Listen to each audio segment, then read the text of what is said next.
adwuma na awerɛhosɛm ne sɛ ya nursefoɔ a yɛatete wɔn for the past 4 years atena fie wɔn maamenom wɔn papanom ebinom koraa no wɔn de bisia ɛna ɛhwɛ wɔn ho wɔ school sɛnea ɔkyena bi wɔn wie school a anka nyame bɛyɛ wɔn adom na aban ne ankorankora hospitals afa wɔn anya adwuma ayɛ no awerɛhosɛm ne sɛ saa batches ne nyinaa atena fie a wɔn ne adwuma yɛ enti so wɔn sɔre anɔpa titiri ɛmaa no ɛsɛ sɛ ɔkɔbɔ ne maame pon anaasɛ ne papa pon no wɔnya sika akɔtɔ aduane adi anaa nso sɛ wɔnya sika de ayɛ ne ti ɛno nti nea John Dramani Mahama ɛne NDC ɛde aba wɔ apɔmuden nyinaa mu ne sɛ yɛpɛ sɛ yɛ motivate anaa nso sɛ yɛhyɛ wɔn a health workers nkunan pharmacists biomedical scientist, physician assistant, yeah, from clinical officers, physician assistant, clinical officers. Meche cry say abanya otisu yi say obey physician assistant program na afi ho na che say yem wo mo kra say wo mo ye enkofo a wo mo wo dwumadie e wo health apomudin aseye no na wo bi say mikrom atwen bariate ene mikrom Dwarf Island ene nkuru a ewuwo sebe nkron kitua no mu a wo mo hia wo mo nso hia quality apomudin no ehefo ne mfo mo nko enti John Dramani Mahama say on scrap physician assistant on scrap physician assistant program no obehye mo kana na obeboa ne define wo mo rules no ma ye adwuma motivation currently mo na health centers was a health centers but in the cities there one more but other places in yes still you here into your training motivation packages in bebre as school for motive nursing schools so obi e de atro aduru ho say John Dramani Mahama say ba all babiem ababiem sankofa yenchi near oka oyo no say ose obetwa alawano mu a enye nokre John Dramani Mahama alawano etena ho na osan kura apagam say what the student loan plus esan aba ho efi say diploma program na omoye no osan di degree abeka ho enti near wo fill wo forms up admission so we grace a wo di fi free SHS no ebema wo kwan emo aye diploma wo ho kwan se wo fail for diploma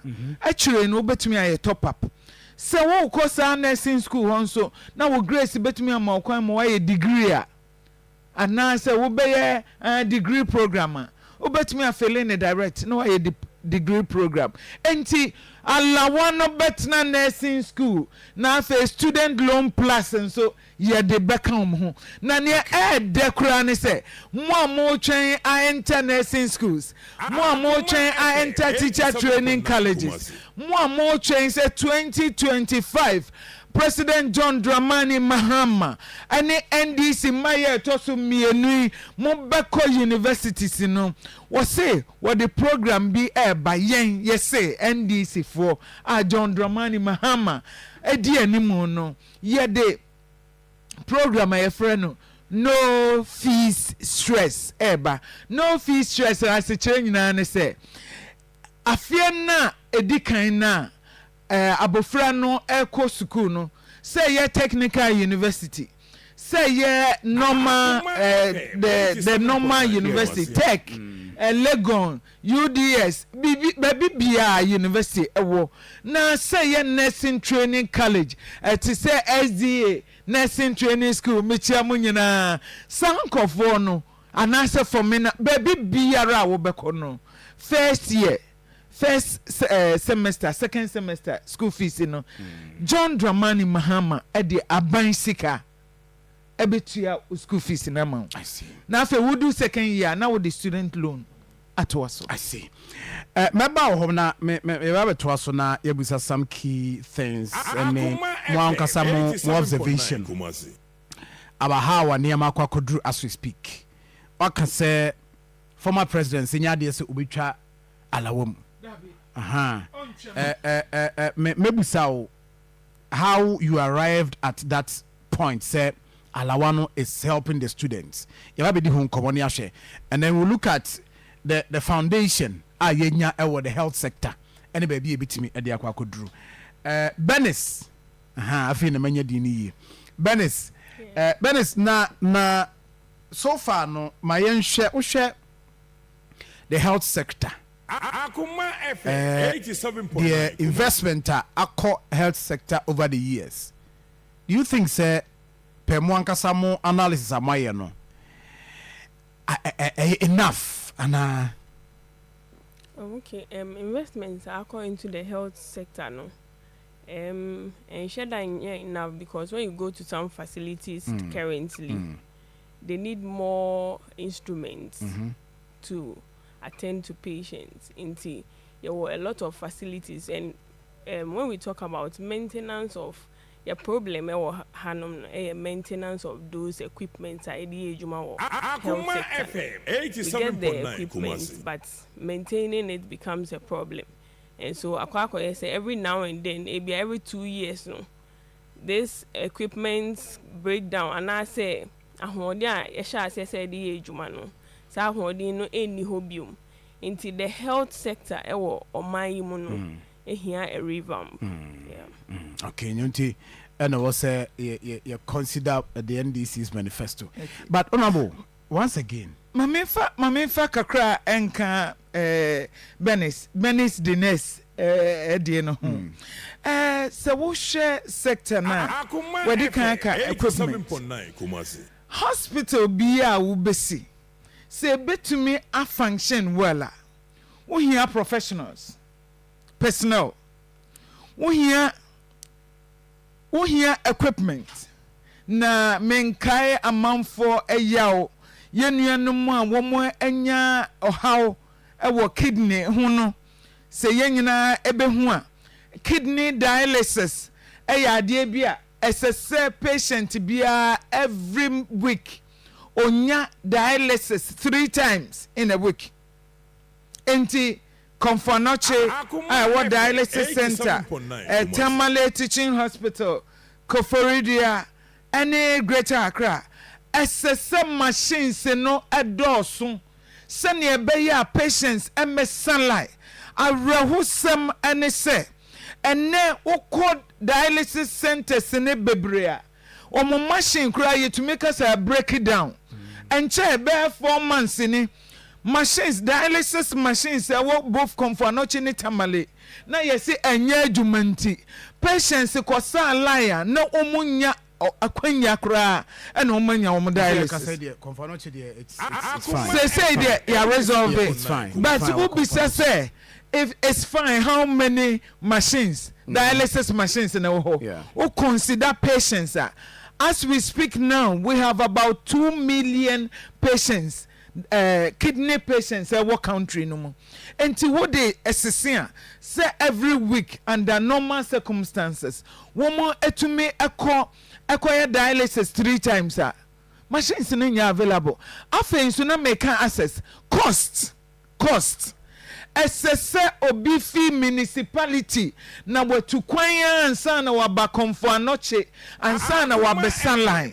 One of the things that John Dramani Mahama any NDC eshishane say wabema machines no adoso afen so yebehye say regional hospital biara ebenya dialysis center se na ebeya ebeben enipa no empo baby a hospitals akese district hospitals ye hu ne say facilities no any doctors wo ho no enough no ye be machines ni bi akọ ama stress patients fm no akofom maminsa enkanchiro obiem say John Dramani Mahama ade nhyehyeye ato akwan mu awatro won manifesto mu say ba oba etoso mienu Oma dialysis patients any one mabusuafo nko a emfa eka ewo kidney and I say ohawa ewo kidney management no ho enti odin hyehyeye eba obesi foto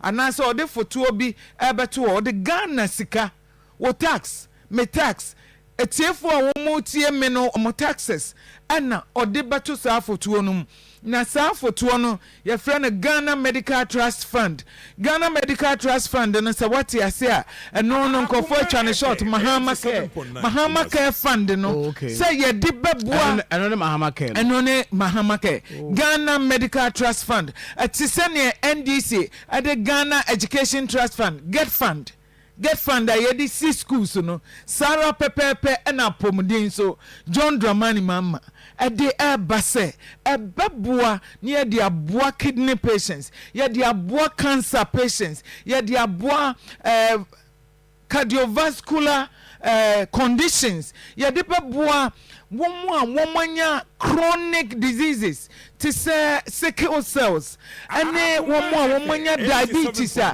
ɛdu akyire a sɛbe wɔn ntumi ntua wɔn nnuro ɛka no yɛbɛboa wɔn nkyɛn koraa me dɔfo sɛ woka yi a sɛ John sɛ woka yi a Winneba maame bi anya accident a na ne nan abubu na Good Samaritan bi de no call accident center ɛwɔ Winneba sɛ yɛnhwɛ no ɔmo hwɛ ne kakra no maame na nya obi ammɛka sɛ obetua na pomuden ho kanti ɛnam sɛ aban no nso a wɔte hɔ yi ɛmfa sika nkɔma hospital no nti no hospital no eyi maame no kɔto wura ma nsuo awia ɛhyɛ no na maame no ewu wɔ wura mu hɔ yayaaya John Dramani Mahama sɛ wo a wotie me wo yɛ Ghana ni won so wuti studio ha wo ye Ghana ni me so me ye Ghana ni se obinya apomodin problem na ye de Ghana sika ebe hye no because of wa ban mu a yem papa Asante Bedi Etuo a wo ye currently wo ye President Akufo-Addo secretary yare anya stroke ama ye de wo Ghana ni wo sika edi a fly no kwa brochire me ye hwe no wa America abontin so dia ono zo opportunity wa ye adwuma nyɛ enti dabi ye de Ghana sika na hwe no ye de Ghana sika na hwe Asante Bedi Etuo ye de Ghana sika na hwe President Akufo-Addo so oyare ye de Ghana sika na hwe Vice President Bawumia ayere so oyare adenti na won so tua taxes ni yemfa Ghana sika nhwe enti John Dramani Mahama enhyehyɛ mu no wo se ode Ghana sika ebeye foto Mahama Care foto na wunya saa ohoyia e de ahwe ma menka bibi enka ho wo se ene wo hu se ahokyere chenchirenche amani hu abeto Ghana for hwe yemma ene yekununum ene ye adofo yenwofa no ma nanka ye adwuma wo bank saa aban ye otiso MPP aban ama saafo ni nyina betena fie ebinom aka okada ebinom aka pragia John Dramani Mahama susu se enya obi biara ena sabri ahokyere yinti oyare a obetumi akova ne ke unfortunately Ghana a card a Ghana insurance card anka ye yare de call hospital no and now call hospital yes enye adwuma Ghana insurance National Health Insurance card but National Insurance card is now working. It's now working. Check it. Say aye adwuma bisa say brebe starting say aye adwuma awo for about time me your bad time and me catch us say kro biara mutie me mo akọ hospital yes Ghana Health Insurance card no anya adwuma na say health insurance card anya adwuma and cover dro and cover way because aban no these are fact na mumu research amaye na research going as much as I know. I mean recently health recent it's working recent because abato bre aso enti service providers no bia na etua omka me ba studio de man check but se etua omka de a ene na kire se wo the health insurance card ekọ ba bia facility a ye be hwe ne na omoye ne se wo hu doctor wi a ye se encover x-ray encover lab wa koto wadro ni atwura ma efi se aban ya otisu yi health insurance levy a wajeje no onfem wa ema health insurance package no entumi enkoye enti John Dramani Mahama esusu se ensese obi biara ewu efi se wentumi entia na pomodin hoka enti ba obey basic level sub-district level apomodin meka sub-district chips compound health center clinics any polyclinics nyina no ukwa services are you provide wo ho no obesho free enti so wo health insurance so we health insurance so wo health insurance wo health insurance wu yo so wo ye MPP new so we ye gumu nio so we ye frafranto we ye NDC nio wo se ne maya etosumienu no o de Ghana sika ebema free primary health care after so anasifwe muntie yenye John Dramani Mahama say amma wontena fie te sene wunuanom edikan a wo mu wie nursing school no wo matena fie no obehye se nia na OCC chips compound na OCC akarum hospital mikrom abetifi in eastern region abetifi hospital 260 bed capacity na edi over 89% complete OCC akarum no those facilities in nyina obewie na wafa or the first track ebewie even near abanya otiso ahyase no ordini nyina bebom na wawie ne ntentem sene ebeya ye mana awie school tifie na afa wom nso a ombewie school no enya baabi akoye adwuma na wa accept things na yenwie because there was some few minutes to wrap up it was arranges and kabumrantem and am delay nti we have 3 minutes to wrap up. But before I say you're very happy up no one thing this health service personnel and now students are now can say this challenge has been there, and you remember at the time as now former President John Dramani Mahama we have backlogs and they are being so it will be it has been our problem as a country and yet and I who be sent kwada we school TV. What idea na me establish and what is the assurance say Sadia way if Ghanaians are going to vote for you, you will not come back and tell us say mo be true bintimu yes adwuma we ansa na mafabi, because this a consistent explanation abenya oh ye ba na bi TV dada ntimu amawie mo ntwen ye for we answer.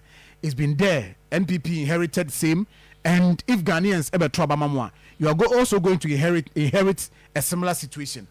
What is the assurance Mode Magana for? Let me quickly state to say so because John Dramani Mahama the 4 years in the Amfanesa and Yanukre.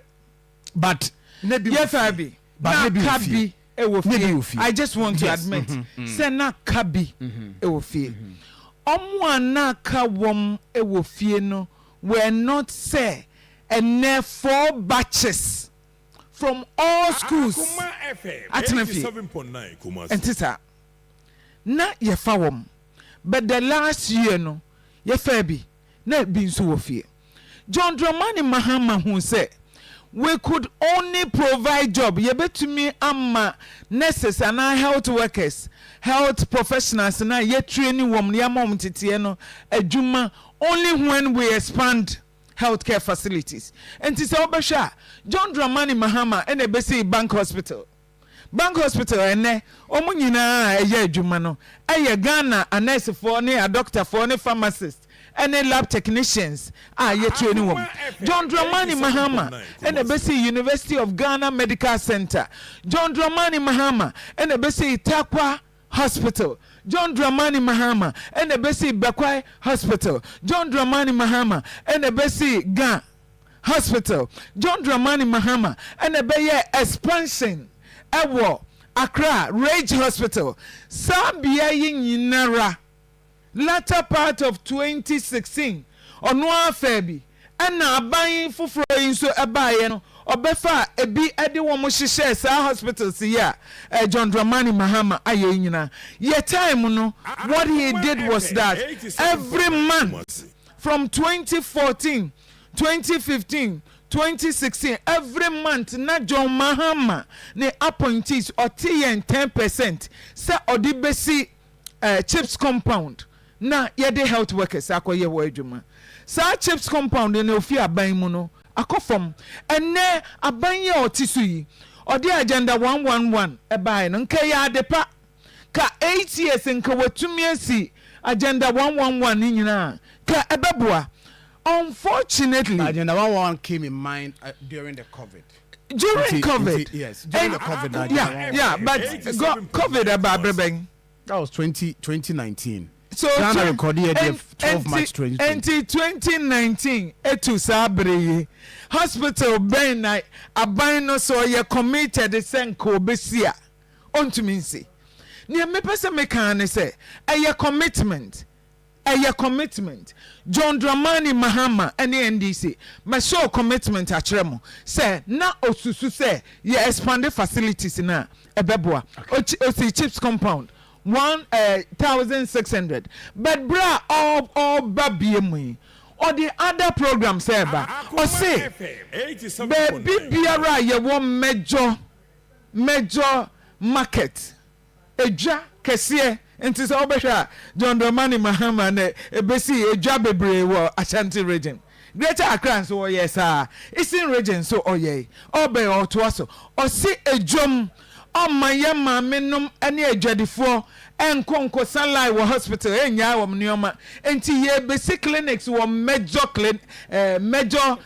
marketing nyina afen so major lorry parks ni nyina ebenya clinics but awon for any students amowo free SHS John Dramani Mahama on free SHS no obeye ni ye obeye double track afi ho but adia apomudin odeka ho ni say all the sick base our secondary schools no obepejam na ye clinic na ye de health professionals nurses any lab technicians akoho no makwa any physician assistants no akwa ye adwuma wo ho enti sa expansion nyina ebeboa ema yafa nurses ne a doctor for Benis dia na wo kachato na yewie Benis maminti dia na kachato the American chato ne say Sisiano NDC policies on health bebre wo hwa infrastructure Ghana be benefit eba na employment nso a obia wako training for health no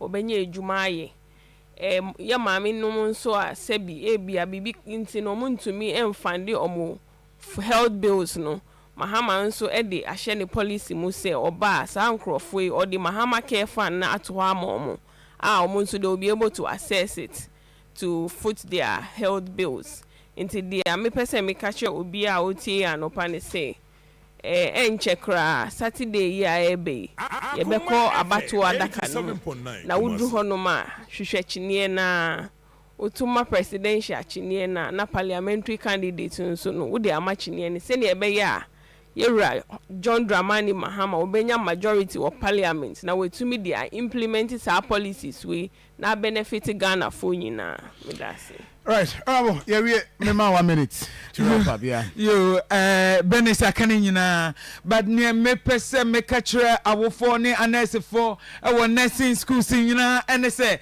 wo mo mbe accept postings our rural areas no John Dramani Mahama nhihye mu no wa yese every month wo salary wo basic salary now wo be geno or the 20% ebeka ho as allowance enti underserved areas and I say baby enkofo any health workers ni no so opune eso ebeye adwuma ewo ho a as nurse as doctor as bibian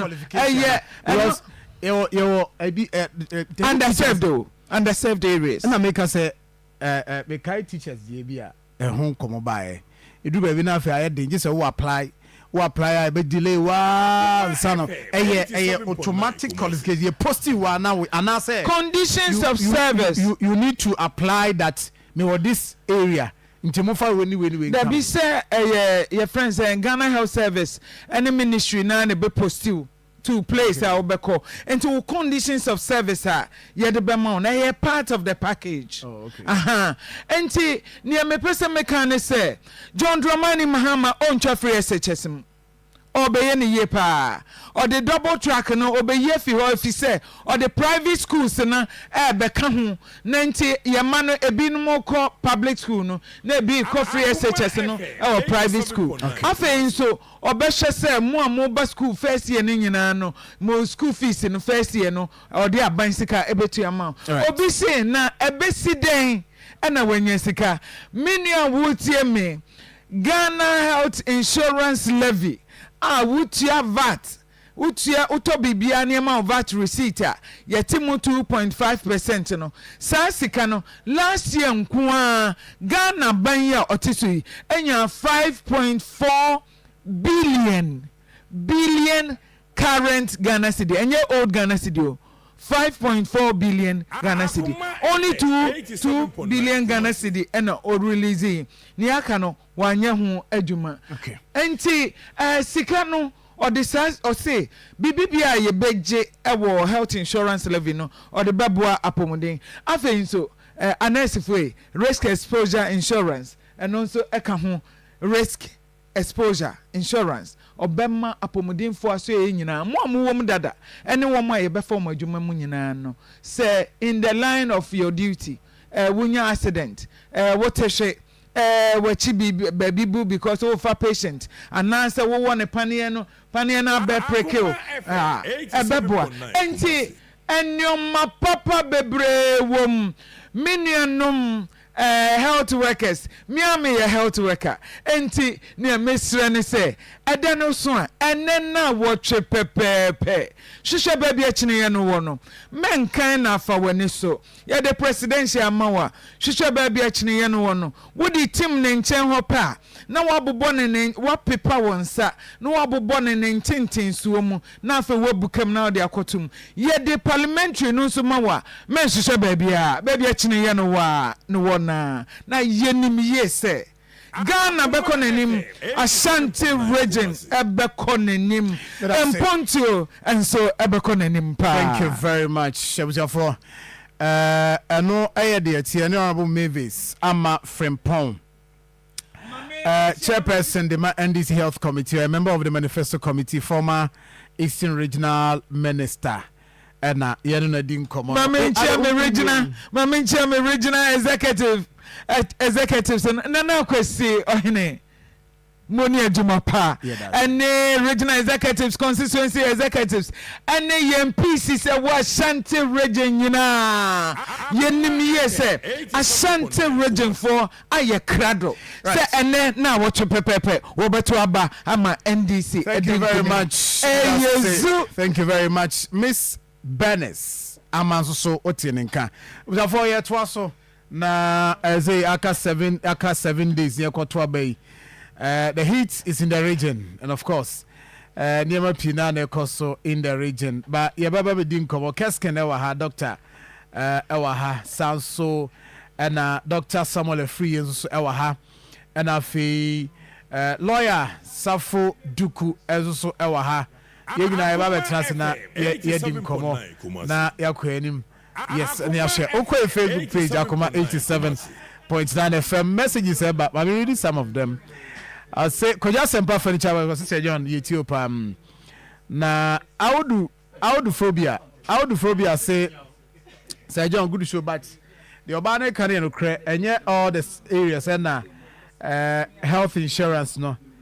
Yeah, Juma. Lookman, Jabril, say, Sir John, you welcome and your team. Okay, so God bless. Elia Yao Azaberi. I'll say God bless Ghana. God bless Honorable Maybe Sama Frimpong. Good policies and this year the way. And Rahman Baini or say more fire. Honorable Mavis Ama Frimpong. Delivery word on point. Ghana really needs to be reset. I don't know. And Musa Batwa Makai Wadi. Guesting a day. I'll say the energy you use these Ghanaian politicians use in campaigning. Why don't you use the same energy to eradicate poverty? your people go through. I am sure you see people going from one platform to the another. You see those resources develop the nation. That is okay, right?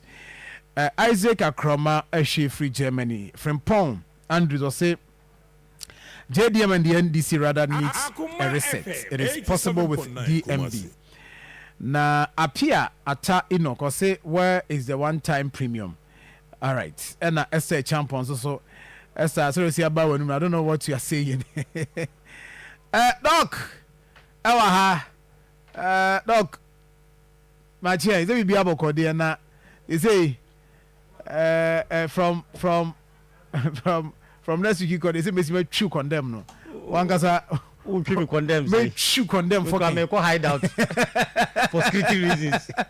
Say me say true condemn. I'll be true If condemn. I coverage the best starting them. Yeah, coverage the best starting in them. Aha, auntie. The best starting in 10 means the best starting before Saturday. Before Saturday. Yes. It will make you how much in another team. About what do me be toilet to my wife. I know money in say for 3 days in there. 3 days in there. Won't have you say. That be so be my be. Your hotels were ha. E ma ba bia na. Na me ti asko ha hadam tintiare na. Ayi. Traffic becho. Traffic becho. Enti no. Actually ha ya nchemu ya ne. O ka ni si akra timi fa. Ene me no bon koma ya kwa dia ho me be 30 minutes aba. Ene obi ana. We say we dan ma bo program do ewurem. Chia me chu kwandam no. Abusafo we are making. Next week. 87.9. Me kan dey best start. Eza angrofu ti. Almost best start here guy. Almost yeah dey best start intem. Nemo Dr. Samuel free here there. Condemn for me twem condemn no kan. Condemn. Yeah, coverage no. What will happen is that Yes. amachi nyina ye be show. Anajo ahomache anopetututu. Kopim say electoral commission and I say data ni nyina be available. We will not sleep. You will not sleep. Okay. Even if you sleep Aya na meda. obeda ha akonya ni siya akonya we which we trim da ma ho bawo dog me dey aso wo cry away Maintain. we are aware that Maintain. we are aware that Maintain. dog say we be aboko Oh, nyame adum bibia aboko. Ye bom pai say I think it's next week be so intensive Yes, because especially media a lot of things so na me bom pai say bia na yen hwe say Friday mte me wo yibi kakranti me ye ya na maba I hope say be daytime koye dey the free one koye dey the free one oye dey there I'll release you in my say me na obetwim condemn no say dey you are hoping say be day dey he condemn the be day and say dey any be condemn na wo keke no condemn the be day condemn no condemn the make you anayo and there ye be but ye wo ha nyame adom odaroma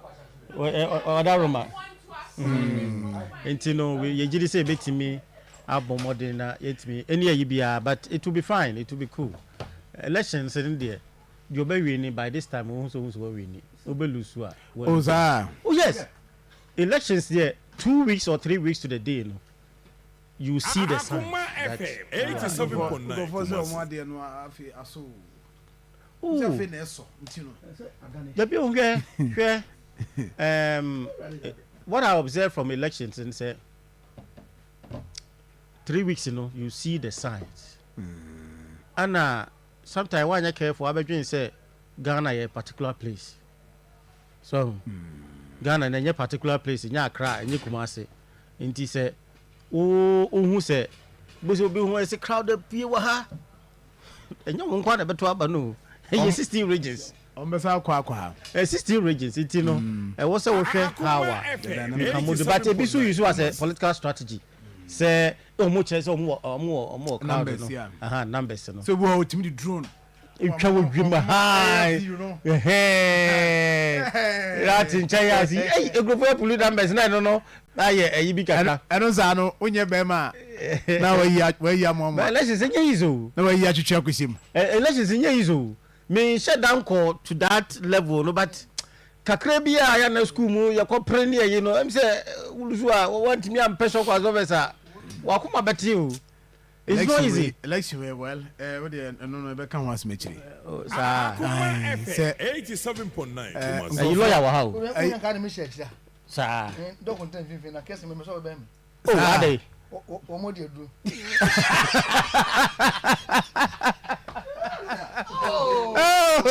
Lawyer Samuduku. I said, sir, what do that they cook? Sunday. There's a way bad. What could they do? Sir, the sense of humor is very great. And usually you don't get it among many politicians. Now, Sir John. I don't know. Because I could people communicate. I can say, Dr. Bomian, the app will be back. Akoma FM confidence you say. 87.9 Kumasi. What be built Otachi na acho. On the D you vote for Dr. Bomia. I'm say and you know what when you are I mean yes I message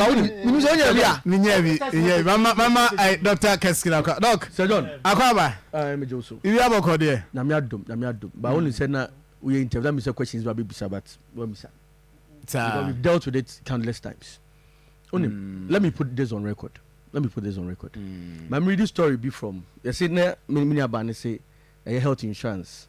What the cost which is here yenji. Oh, necessarily they me clear say it's been working. Me ba me kind of from where if you mama can say FM Ghana for shop. 87.9 Kumasi. There's a story on Modern Ghana, 12 February 2016.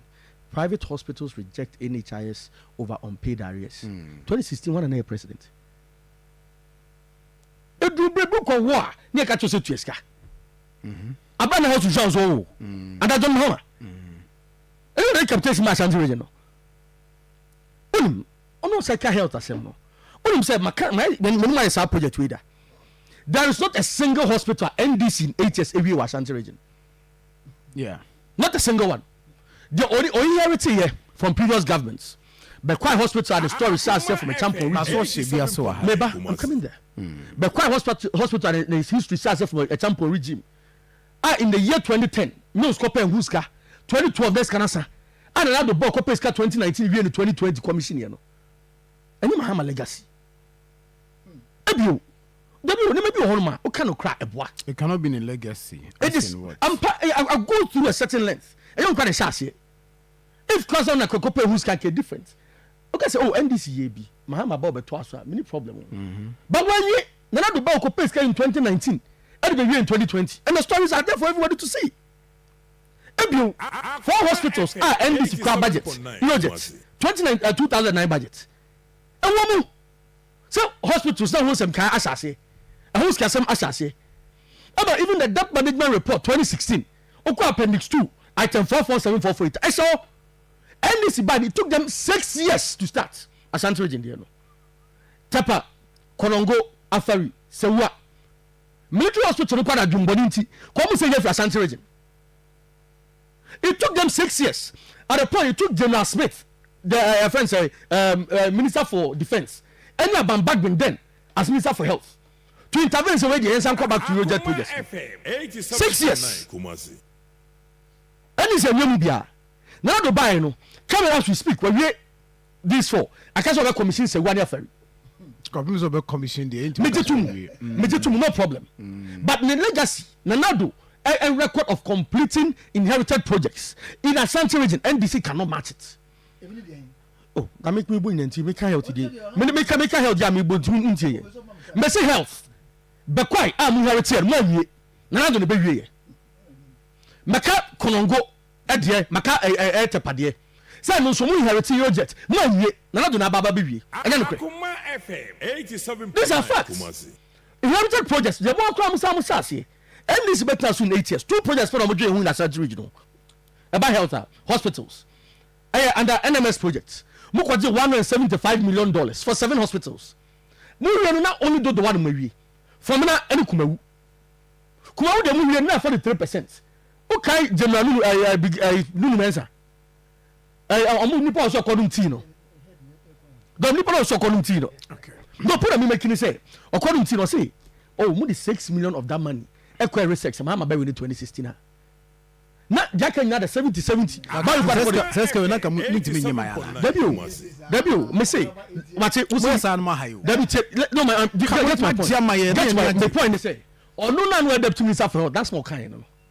ɛna meka sɛ kamo gye ma ya ne ani agye obidi asika saa no kase ya mu kase saa the lawyer wa ha the problem with na lawyer bebam lawyer bebam I'm ending I interview I try to me clear one or two things how me say about hospitals Ashanti region and this year single hospital my mom na do buy ko be commission for twede sejon krom sabronum dobonso swamianomanji hospitals when na kwan ko manso kwanta and also is done and I've met F5 they buy inherit here you inherit 8 two friend this for her and a 5 every previous regimes go 4 and a tampon 1 and a KNUSC medical teaching hospital o she dudu e beto na ya wiem 7 two nyan commission asma menka no 5 ya wie a commission 5 no tapa konongo kumawu famina and abekwai it's ya hospitals are inherit here no ya wie 5 mu de mu wie 0 the mom says some years zero. Who so what's up because health insurance? And I wouldn't. And this way, baby. Now me catch me nyaba no. O catch me say NDC share the first phase of UGM share. Me no yadwin. Let me what I say. But catch me say e Mahama legacy you are lying. Ko Mahama ne share. Ade share na 2011. E share 2011 na mills. Where catch me say Mahama na ye. Oh, na say. No, so catch me say and you're still getting my point. And Sir John, me still catch me say NDC na yeah. And a mills legacy I agree with you. First phase no I agree with you. But oba be catch me say Mahama ne see ya. You are lying. And to the wood no. For instance, second phase na do na yeah. Me say second phase na do na yeah. Okay, yeah. On this matter. On this matter. Lawyer, I was like, could you also why you answer could you? Mati medicine, Sir John. Oh, medicine lawyer abamu. Pesiman lawyer. Me point me making say. The lawyer NDC for a game of play what. NDC for game of play what Ashanti region no. Amfa. That is why also my desperate am do be a reinforcement bia. And try no do no so sadoso. And say na dem tell me no any campaign. Now we check Kroma no. O say okuya ta black wa. Wa ba radio program ada. Confidence. Wo say to force. Wa ba radio program so ada. And first official kwate. The thing so say obi dem no. I lose elections last time no. Or ko election bi the election all correct. Yes, and what is from Me say you are not me touch say papa no so ho. Me say you sad I want you to go there. Ma tell me call them. First of all kwate lose elections the last time no. Oko bi ma ohun ne ho ano no. First of all kwate dey no dey ato abeta Ashanti region. Na say bi o hu fi other regions abegua so o campaign one. Are they more sensible than ya etia no? May I say thank you very much. Lawyer oh baby kase they tell say I was Okoba I'm Akoma sisi mami na sa What's go be quiet o sisi I so di ofosu kwa cha sembe na be hold the crowd na president ko nya 8 years kwa so empire de president ko twem pam ya cha lawyer crowd mo yenko 8 years kwa no nya de mo yenko now let's deal with the issues. Oh so NDC eba aban a inherit projects ya omano enko wesia ene NDC entitam bia won se ne ye ka health facilities ya the NDC be ye ho djuma nko no bia timika ka ba ye na nka MPP so mo ka so isi be ye so start we no ena wan ye de bia ye ka ye board ya ka be 7 8 Ashanti ready excess Mahama bapawa NDC bapawa e betu project ya ye no tuna se enti mo pesa bre bia ne de be fufuro no ana eni NDC mpo aba ne so oman no aspend sika say when this city project ya are they saying say lawyer you are sorted you are sorted some can say me sorry me nua ma no mo me ona bo me nua ba no so ntwe me go to kan no ansema papa be kan no no be na qu'est-ce que ça dit quoi tu entends ça no on dit ça ou qu'est-ce que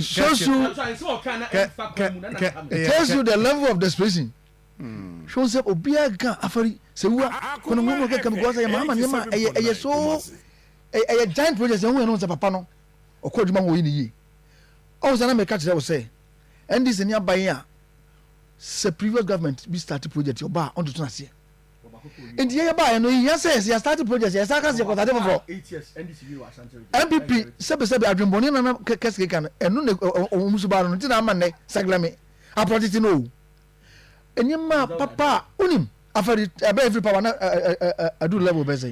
Almost 90%. A ferry. No. They keep on telling us say. No 90. No, do say almost. Now almost more than 80%. That's it. Wow. I'm telling you. Football. Maybe sorry. Say kucha mu piga mu Who picture.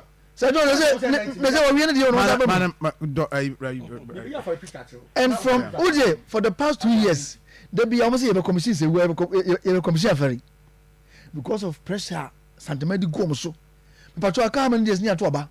7 days. Your commission is commission. And commission here. And another NPP adore so. Mama be born home with some Panamas in Pa. Me man inside that. Ese mi real stand ma chef frase. And papa this kaku wura and obi atwemu ko nkari on for hospital. Ko se we this we for the last year. Ishak, Mr. Ishak me no for. Baka tell say aka 3% ko commission. Na no say president go for 100% ko commission. Da bia ko commission sa abu ankra nyina. Ese ko commission so yem fa program do. In the MPP there. Yen say project there and no mo ya no. Mama dey say dey ono na ba sha si o. Na ba ansha si o oba onto na dey mu. Ntina ba kai Professor most time. And why highway hono kai dog. Obo president for Bramian commission. Una ho share sense man so say. Until one project ya. MPP friend this pani be say Bramian commission ewie. Omonya sa de no. Enti abesre asanteman MPP omuni mo ni yie kura na so no. Maybe project na ka bia I say president mama. NDC. Ye boy homodin pagya mu kudu sa level no. Ye beduru ya no. Ye be wi sa project no. Eye atimodin any ahoya na ani bre be ka send this project nti na omo so mu wie ama nne afarinum hospital ka sisi esiwuram uko sawia esiwuram de yakura kejetia no nyina akeke kamuram enso mama say oba ni nyina obewi na wo te say achia say ready Dr. Bawumia commission hospital ebesi nne 2 months ni security man kwa neto achia say agenda wa bu mu ko busa peke kasi unu ma twe Agenda 111. Awa chiasi. Project do homa commission. Chiasi. No, agenda mama close chiasi is ready. Me sure say be project. Go to chiasi no kon mama sisi aso na research officer. Agenda 111 project be anywhere. Kwa chiasi is no be bra. O chiasi. 2 months ni security man at all. Go and bring it an nya me sama makanza me sorry boy. Agenda 111 project be. 111 project be anywhere. Mr. Fabra. Go to chiasi na Fabra. Lawyer. I don't know about the story. But I don't know about the story. So I'll give you the story. But for when mama dem go and verify it. No. But minim say agenda 111 project. Masa. Lawyer, project be anywhere. Don't tell me. I am telling you for a fact. Lawyer, you are lying. You are lying. You prove it. Marquez Lawyer, you are lying. Or research assistant. Uje. Onko achia is ready. Onko provide the evidence. You are lying. Na mti masara ko baby. There be ani so ko baby. Me go baby, me say munyimra. Ahwa na nyimra. Wo na wo say wo. Sir, me ma 5 minutes research na babra. He's lying. Lawyer didn't throw. Ena ye ba ye no. Omo hwe projects ya ndis ni aye no na het na no odem omo nto omo say o. Ye introduce baby the agenda 111. Esther kwa na 88. Agenda 111 eba and na cover that ni na enya wa. Odo say the mama ye. Me say ndis projects ni na inform omo. You share the deficit and more pressure. Covid man you the deficit what helps infrastructure one omo say ni enso be we. Opani. Ebesi ne enya do so tie. And ada any atoya na keka ya you go be adro. It your business ba health sector there. Umutumi match NDC in any way. And ne you say nursing trainees mu we automatic recruitment ye de mu nyina ye wuram. As part of our manifesto ni wom. It's only my catch on.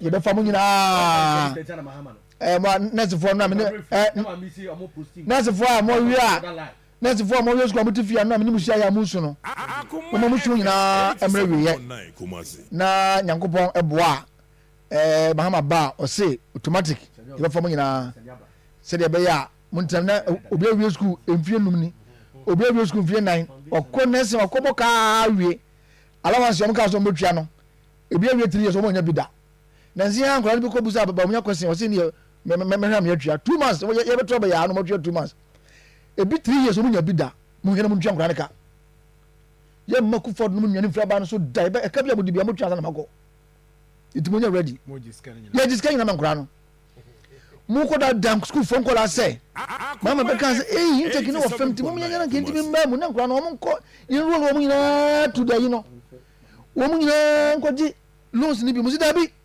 ye di be twa e na nkura di phone be twa kekere awon si afa opani nkura no say mo nuo mo ho o mo say ye pa o mpani o kan kure to mama kan kure say Ghana for say baby ade ne do no allowance na ko ye stumbling block ama nipa no so a kama ina ntia sese nkura no ye nyomo mu o student loan scheme na wo ho tertiary for ina do ko so jibi ina na mo jibi ye ina jibi o mo so be tertiary student because you upgrade o mo dia na info ina teacher training info ina enko ji loans no bi ena bi for the propaganda ena no ka say school for nko la mo ko nursing training o mo wi o mo nya allowance bi da o mo sugu o mo yam sa nkura ina be to ba na tia MPP because o mo da o mo hwe ena da de e ye che bibia o so be kana kura enu nti na ye ka che mo say we teacher training a we nurse ya we school TV a abawe we better 8 years se be su so anke so ma 7 days ya kan bibia o betima ye ni na ne say company mama o tena fie o hwe ni ma no me ye we me sa na be be kan ho mati me da se it was aba no unless for ni na form ni na o say ye mole mon kan se ya mon kan se ya ala was na aba na twa no mon uje teacher training allowance cause of education follow was na mo twa no lawyer mon ba o be twa ni na mon kan se ye ba be twa ni na ya mo mon kan se ya ye ba be twa ni na mo na ye be twa mo voices ya mo de mo kan ye chat ye de oni mi ye ye chat ho na enti yanko ahwe state of 90% as ai doc yes go chat pictures if yanko ye nim na to musa me yo me mo kan ayi asem help say eno ye nkoma start ya no pay nti yentinsim na yenhwe peace pact na yanko ye nim on the peace pact oh lawyer misro kontabu mo share boss mbebu nkonta mo ba na mo ne wo ma ye isa ni bi na meka check SK say mo sikaya mo some dey call research kama gidi ato accounts mama kama lawyer ya kan tum na ye to aso na ye wiki political parties assign peace pact doc after I mean consultation course do maybe na peace council so ye bi do maybe na see nketian so ayere ne tamu say me twem obi ankosan eventually 87.9 within the week all the candidates are signing on to the pact obi aja tum so be masumduaba but the question is and one and I say there are a lot of things I see here IGPD wa ma assurance say ne mrantie no am I ready so be protected lives on the day after declaration ni ade nyina ni giemu areho mu bi a wo ginani de no so be pa by Tuesday pa na je say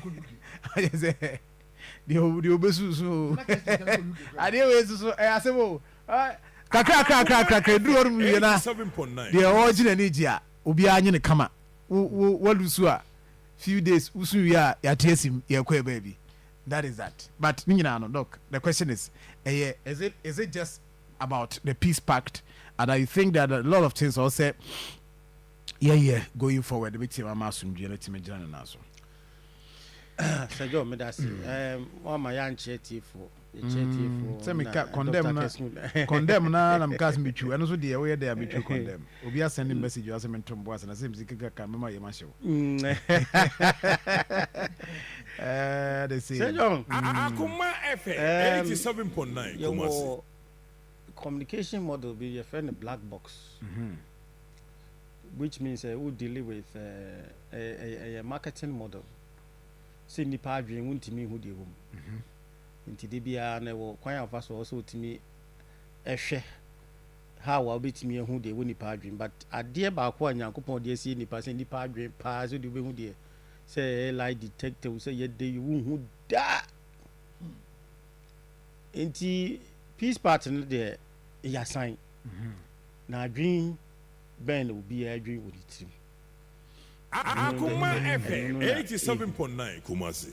Na bijidi say yeah sometimes you know some of these things and I say ceremonial but what are the practical things and I bet you say yeah the new gugu akwan to ensure you cannot discount say nipa there ya sebi Jimmy for wo a e bi be o madwen say no you say ye won krofo bu a they become happy when they are chaos yeah o mani say bibi enkoyi ha sa no de obi mu etie and such people no I was say yehwe how I beat me deal with them. Akoma FM And also 87.9 one critical area near the concerns and NDC for raising. I don't know how the Peace Council has addressed that, but in all, no, the former President Mahama Eba, even though the chairman made some comment, be say sign because they have issues, but the former President Eba sign, and that is what Mijidi said. The Peace Council should also look at concerns omurezi ma the as a minim bia na omo no madi nkomo and bia omotimi and omakasa was our issues Akoma FM 87.9 one the other side is a one careful so a command ko san a strategically no ka be ko atia omo so because the propaganda will be say you are against the peace of the country. And these last days, you know, so no matter what you less mistake will be at the propaganda from mama who can't pay away in the big yeah. And you know, strategically, nay, good said the NDC has to go and sign because I don't see how I can in command by CBR the former President Mahama and sign. Agro near some pam.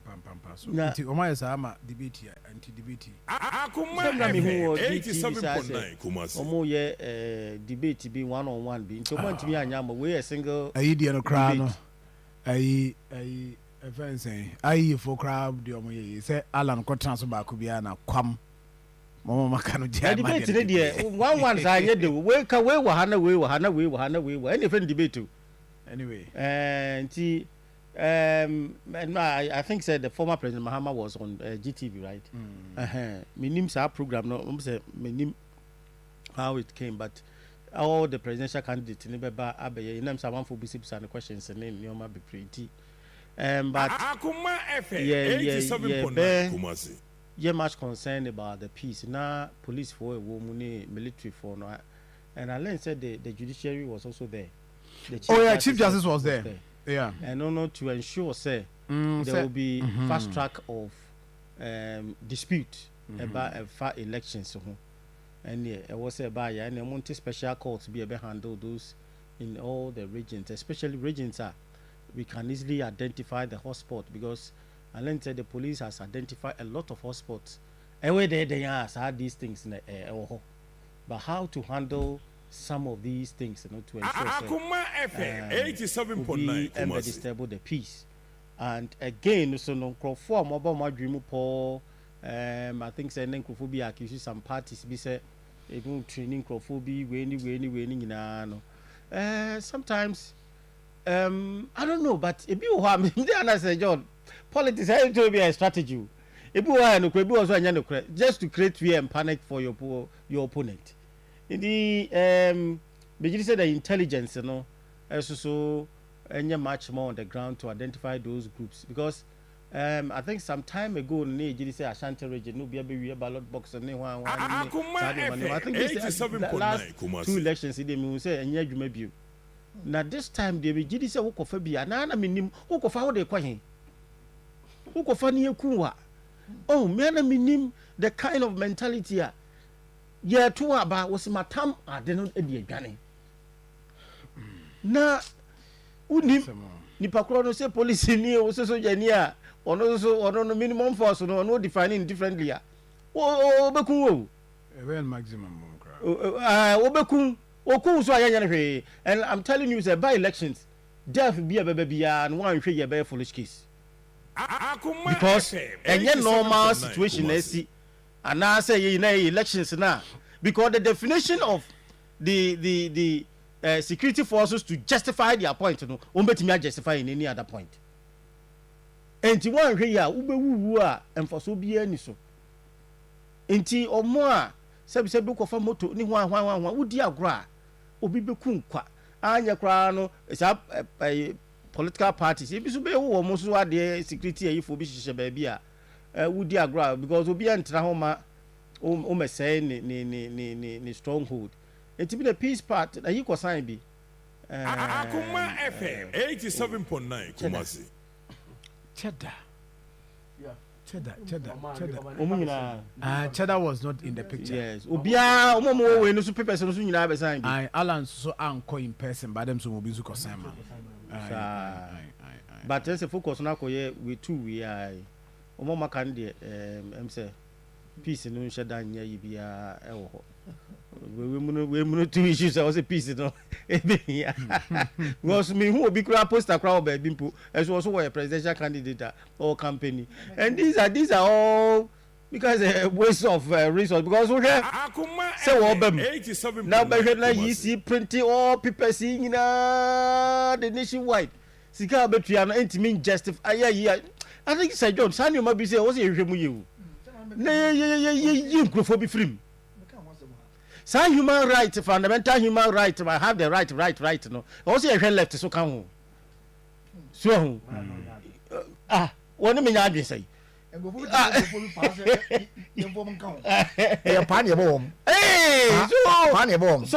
also mutimi be oni office grow ba bia so na na qualify but ye bo mo pa kas ke oni Akoma FM 87.9 Kumasi. it is a John the peace party in there you sign and I think it's one of the conditions the said the labor union for no neka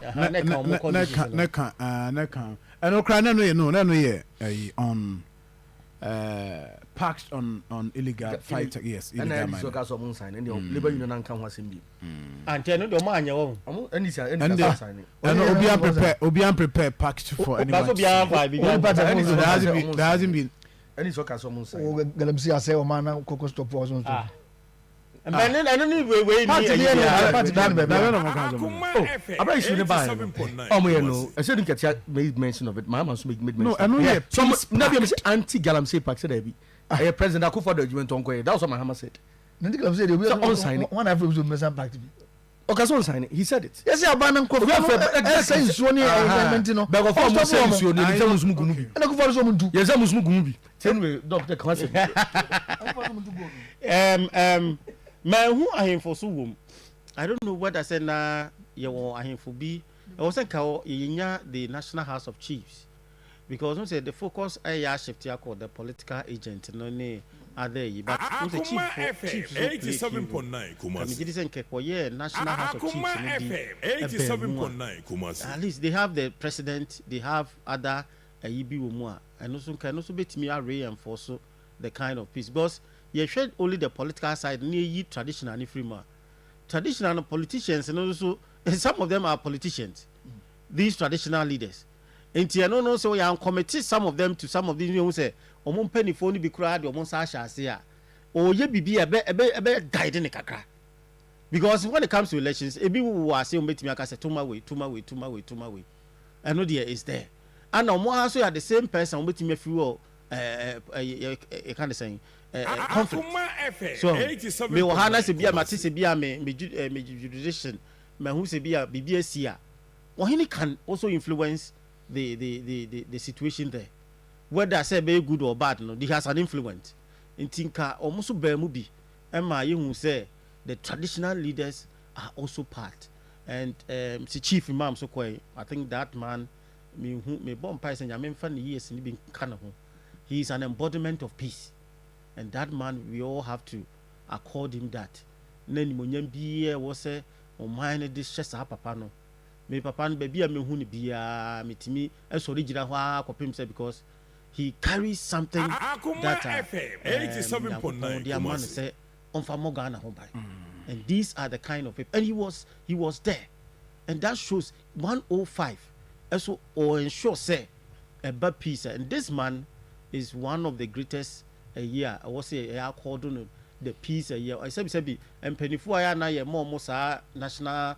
statues ne symbols no we have to consider that and give this man something like that because onye ye peace no aya nya so far no this man has been one of the key ayiwom because a religious background, so when ya and Muslims and they have a lot of sects. But this man being a symbol of unity, they listen to him, and he has been one of the key.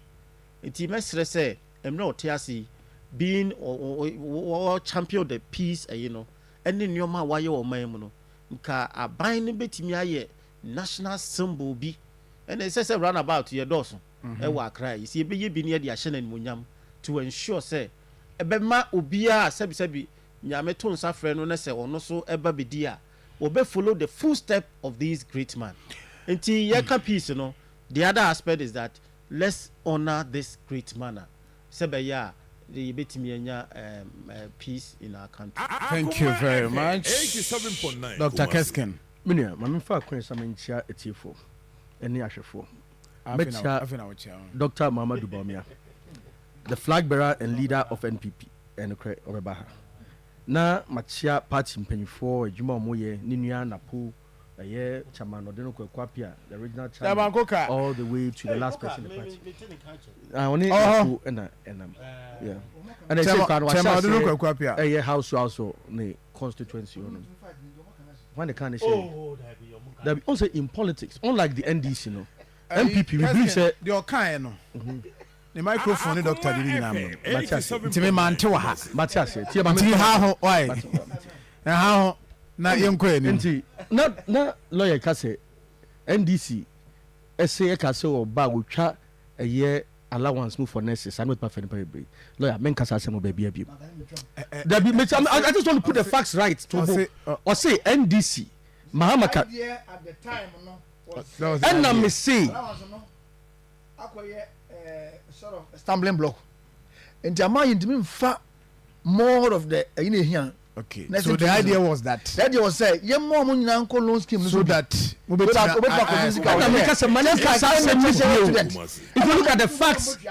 at the facts of the issue, my remember 2 minutes to do that. I don't want her to go back to. I don't want her to go back to these issues. NDC in 2014. Just 2 minutes to do that. NDC in 2014. Intake air increase. NDC HM in 2014. Intake air increase. On average, enrollment was 15,500. The highest ever NDC Enya was around 21,000 enrollment. Okay. In 2017, enrollment about introduce allowance. Enrollment increase called 25,400. On average, from 2017 to even 2022, now enrollment 29,000. Like 29,000 enrollment in Kwarano. In 2023, enrollment was 40,000. Even with allowance, maybe 2024, just last September, enrollment was 43,500. Okay. It is say, and school in Kwanika say, where would try allowance under the guys, maybe. Under the guys, so person fan crowd be what infrastructure bank crowd that we see here with these training colleges. So okay, let's move on because I don't want us to go back. Akoma did say baby 87.9 we are Ghana Nibia or T Nema CBN say there can be no development without peace. It's the issue we crowd here. The papa mukrano and was an issue esanka ye believe about the issue. To me say this chairman I say don't get here. I can say almost any peace I'm like what is wrong with the say don't get here? The reasons are my the reasons were not reasonable. That's what I'm saying. That some people have suffered as a result of abayato. Ebinumu yenka ho asem. Do you know who say say serious? Let us deal with the issues. If we are, it will give that confidence to the people. Meaning by the issues, no, it could do. But I knew at the point say the issues were in court. Bono any areas so maybe. Which of them? Now I'm saying the opposite go for a bomb mutual. Even people came, even government came in. Families they had to settle the families and all. Maybe. And I don't follow issue numpo. I actually don't remember. Mati, we are main story now. But other things was how women say didn't get here. Being the national chairman of NDC, if he wants to act in a very reasonable way, as much as what catching go for they say, who call about 2 and call you kitty and call me masem. Good. It is like me and the city get yanka. Keskin. Lawyer Pacho. Lawyer, Mr. You have you open your time. Mr. Say one. Keskin Uniska. since our man so onim na let me deal with the issue Oniska. me say politician bi obeka say on pay peace no that politician is unreasonable. Oh yes, I mean. Okay, tell me say enna asem si nti enne otina on pay peace a let's say we are unreasonable. The reason say woman say omo politicians people omo ko omo ko this answer mu no omo yiri no omo ma enna omo nka ho sabi mi ti wey lawyer ti wey a lawyer what do you do all life after politics was a lawyer any nyansa nti lawyer asabasi kwa me masem ho ko ntwa 87.9 Kumasi. I don't have me say omo ni bi say me ba me adu kete no omo say so omo so omo ko this answer mu no na wo beko dabo say me school na aboa me say me hu say nyansa say me nko anya bi ne mabu ha nye school na be ka good common sense ne mabu ha anya school na be ka it's omo they have to apply common sense when a young boy na say make case me catch you say lawyer ko bolo ya su fe to ko bona atam say say dem ko nyansa wo mu na be boa Ghana case wudi ka fa bono na na kwasi suma se ko din se mu a case na kwasi dey say ado asem nko ye no na isu na kwasi do say me dem am high example ana mi so na na kwasi you isu lawyer wa have an example la me fa example Akoma FM 87.9. aha sa vo hu so say Joseph Yamu baby a wo don't bring say oh yeah say MPP ni suma wo say ko din se mu no police station a kacha MPP ni say esa say de okonyansa wo mu na be bo aga nti no onka wo ma na yene ne maka wo na mko disanse mu no NDC ni so suma wo NDC panyi suma wo say ko din se mu a kacha say say okonyansa wo mu na be bo wo ma ni nti no onka ho na mko ye because some people police say so be disanse mu na ya be police am make citizens arrest o ja say it is a what do say de ne ho a on ka say na obubo obi tuo na security for deal with obi na Dr. Kasim it's reasonable or say security for no be a definition of a reasonable force no it's subjective what ba on what who ta bad be security ni so o ba fa mo na answer o no abusia o ba no o yo ho masem e be so tese to hye ho me na security na no fa em fa to no answer and these are things that this in penny for and not omun sign they should have talked about it but they can't was security for no money nyansa enti and omu gina wona nipa do bibo omu so and omu security anya risk di omu tutu na pay omu no maka I was so west we gon ensense o share eye video ni mu a Azoka boys omu to meko omu to entre I was so don pede ho meba but next one videos one follow me say that's one tempo next videos kwa dey koso kwa once I show videos nimpo what's a reporter the videos here me say let's the make say over for vigilante boys say be go on mo don't expect the security to treat them with child gloves we are not any I don't see human rights. Nam ka say who to Ghana for me to Ghana for baby also my me what I'm saying is asem we meet here say me so bia e so or rationalize asem we ya now I get emotional about it because me don't say wom ebia any electoral related violence me don't say wom now the nyansa me say baba to ababa ko now o tira ho na hwe na bi yanko so ya ada be kontokwa to beyond the pact what should happen beyond the pact they may hear me nie all political parties should be vigilant. Vigilance and a license to make unfounded allegations. Mama one classic example. Mama 2020 you to abani we no. Na me consultancy ama NBSI. Na one office on rich side. O ka say NDC for year demonstration me say easy argue elections no. NDC for MP say be dia ni mu on blocking kwan na over 2 hours. Airport rich over rich hospital. Aside on no. On blocking kwan over 2 hours. You mean and they said you get a contest elections or say and this for comment man come results are move. That was irresponsible. It don't make such allegations. Yeah, that's the only basis for such claim now. Now to uncle for go abonting. Now go for you say even Zongo police station anywhere. No more sit ties, come sit ties now ho. It is say okay say say am peace eba.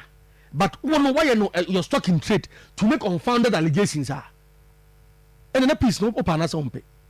Secondly, now see how mobile and the final one. Oh, now I'm time. And no problem. Now say how mobile or more demonstration was Ashanti region. say na bi oh na easy right side wa hwiam right side is a trade pa gumu na she say procedure issue a mu raise am before to raise others raise no ya resolve it issues be any hope you ye kra no Africa a provisional register ye baba be hia nyankopon na ma easy nim de say on televised no bi anhwe bi abra omu na akota ndisi obane bo amaga guy oye dede wa bontin nyina omu ko tawa easy eyiye ete de waye de akwakosi and the final work no you be say ni say ndisi masama mo na mo case no any day that no me say na ndisi request you ever send this can say on streaming live and anka easy anya ntuma aka mu aka ma betwa ntro bi but easy gitum ye nya hwe bi no you know because Justin Frimpong ko the MB general secretary aka say ndisi I put it to you have no further issue easy mu so abu raise and unfounded ama me kai say events akwa say mo strap format me mo strap bo ya mo dey calculation kwa ne mo ya mo kwa no na wrong but we talk about this the people 240 something thousand this the washemu it create a certain atmosphere out there okay say unima regional office is adam omo call demonstrations omo say ma ho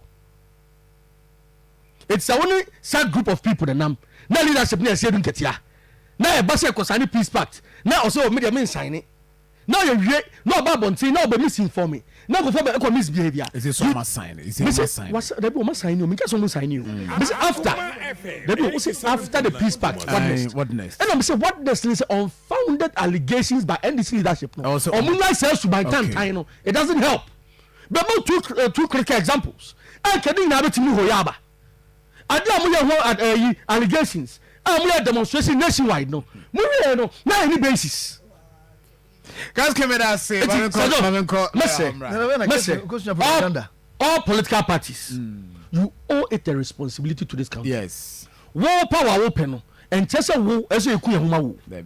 So, person be kuma wa fa zere fa ma na fa wa na muko kumu. Take radio said the US for crab boy.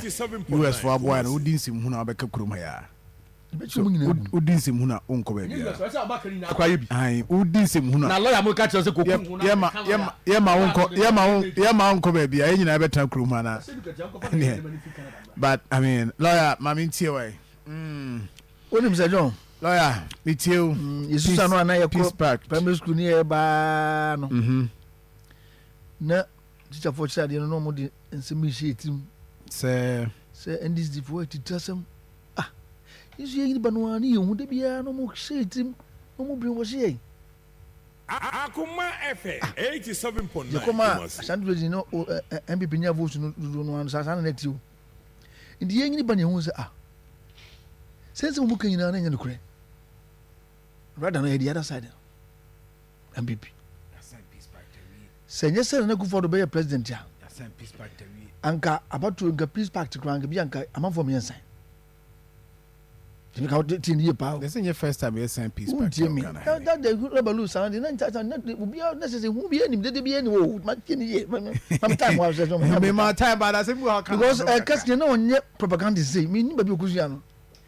No this how. Akoma FM 87.9 Kumasi. Nti na Kufuor buy ya papa yi the time yi so obi kura your program or live studio timi ko wura ko bu nipa ne na mama phone papa we time there because you talk about 2016 I'm sure no so be on Muhammad na come will so be jim eti na Kufuor nti na masa ne ma we nyina ho ko hia ko ba na so ko ni age 80 years no ko no still am phone no that's one the okoni na Kufuor pass senka obe president 2018 kan kura o se ni tiri mo de pass tie no akanya se be jim ni o pe na no ya metro TV di ko si o Metro TV the police is so police is so much shame 87.9 share UTV a friends a plus to ne ko foko to so papa we ti say enima bi asisi a na ma di hu ma beto we say it no go for the years no papa won 85 years de won yin ba bi wo dui say de yewura opnso kan no say on pesi kan we anka do bayanse nka obeja legacy no waji udin ite be sna bato na ye beto no Ghana fo tumi eso chen enipa ba ko bia tumi eso chen party fo ina tumi enti peace party ne yasan o Akoma FM 87.9 Kumasi. Sabe kutumami short na ko papa. Akoma FM 87.9 Kumasi. So be na gina say asan peace pact ntino. Obesi so bi a anhia na peace pact ni na nko fanfa so na ye pe na amba. Di ta me kasa. Yes obi na opesisie. Abatu ebetu yi. Obi a boka hwebra amamfo break campaigning. Former president mama 8 years ni ogina na so sa abisi na na meboa.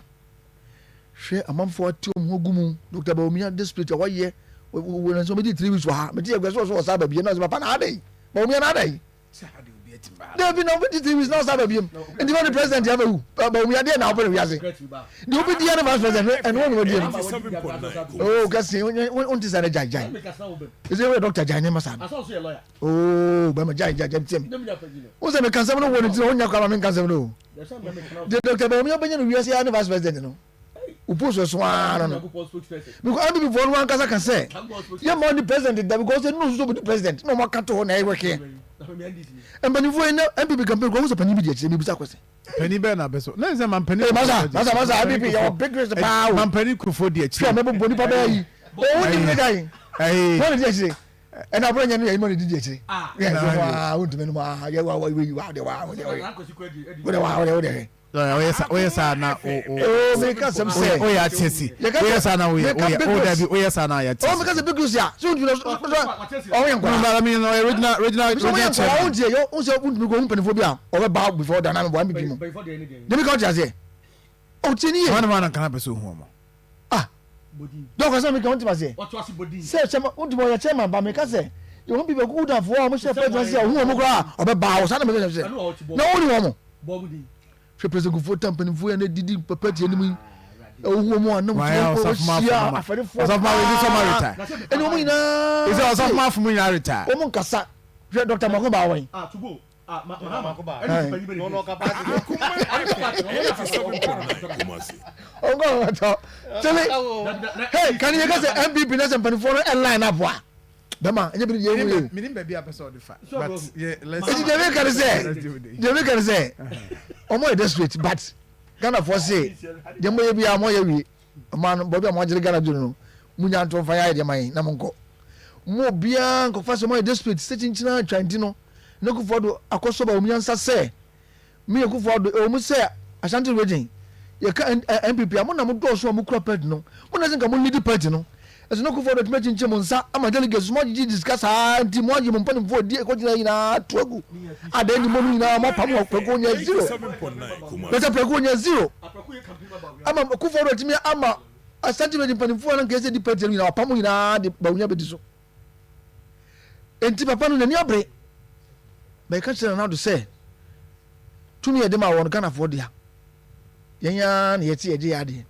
bibie di Ashanti say MPP baby omudo ma na do no because omo nto aso a eni mo matena so so ya pamo mo anko hwe ni mu a enye yie enti mo ka say everybody says enka na wo say mampani Akufo-Addo sign peace pact ni bia na ono de everybody says esi eni ko se de ni bompa ye kra so for be 50 bompa ma se na adwinboni bi otim ko ajai woni na ohwe ma bato no se de mampani Akufo hwe ma na ye boko mampani ma hwe ma na ye boko rolling star mo nyina etu ye mo bi ade mo boko no ina Akufo-Addo yesre no me ndi America sa wana just say o de ba me be di president ama MPP fo mpani fo no nyewu MPP fo mpani fo so ba me di president ne yi Ghana fo so ba me di president ne yi o ye ni mo o na da mpani fo ko yi no I from Martin me no mpani fo me ma o ba mu nya hwe mogu mu mpani fo ala no didi titi ho nyina ne do wa de MPP ba o me na sin leader o mo de o nka me de minim na me na me determine party tini me na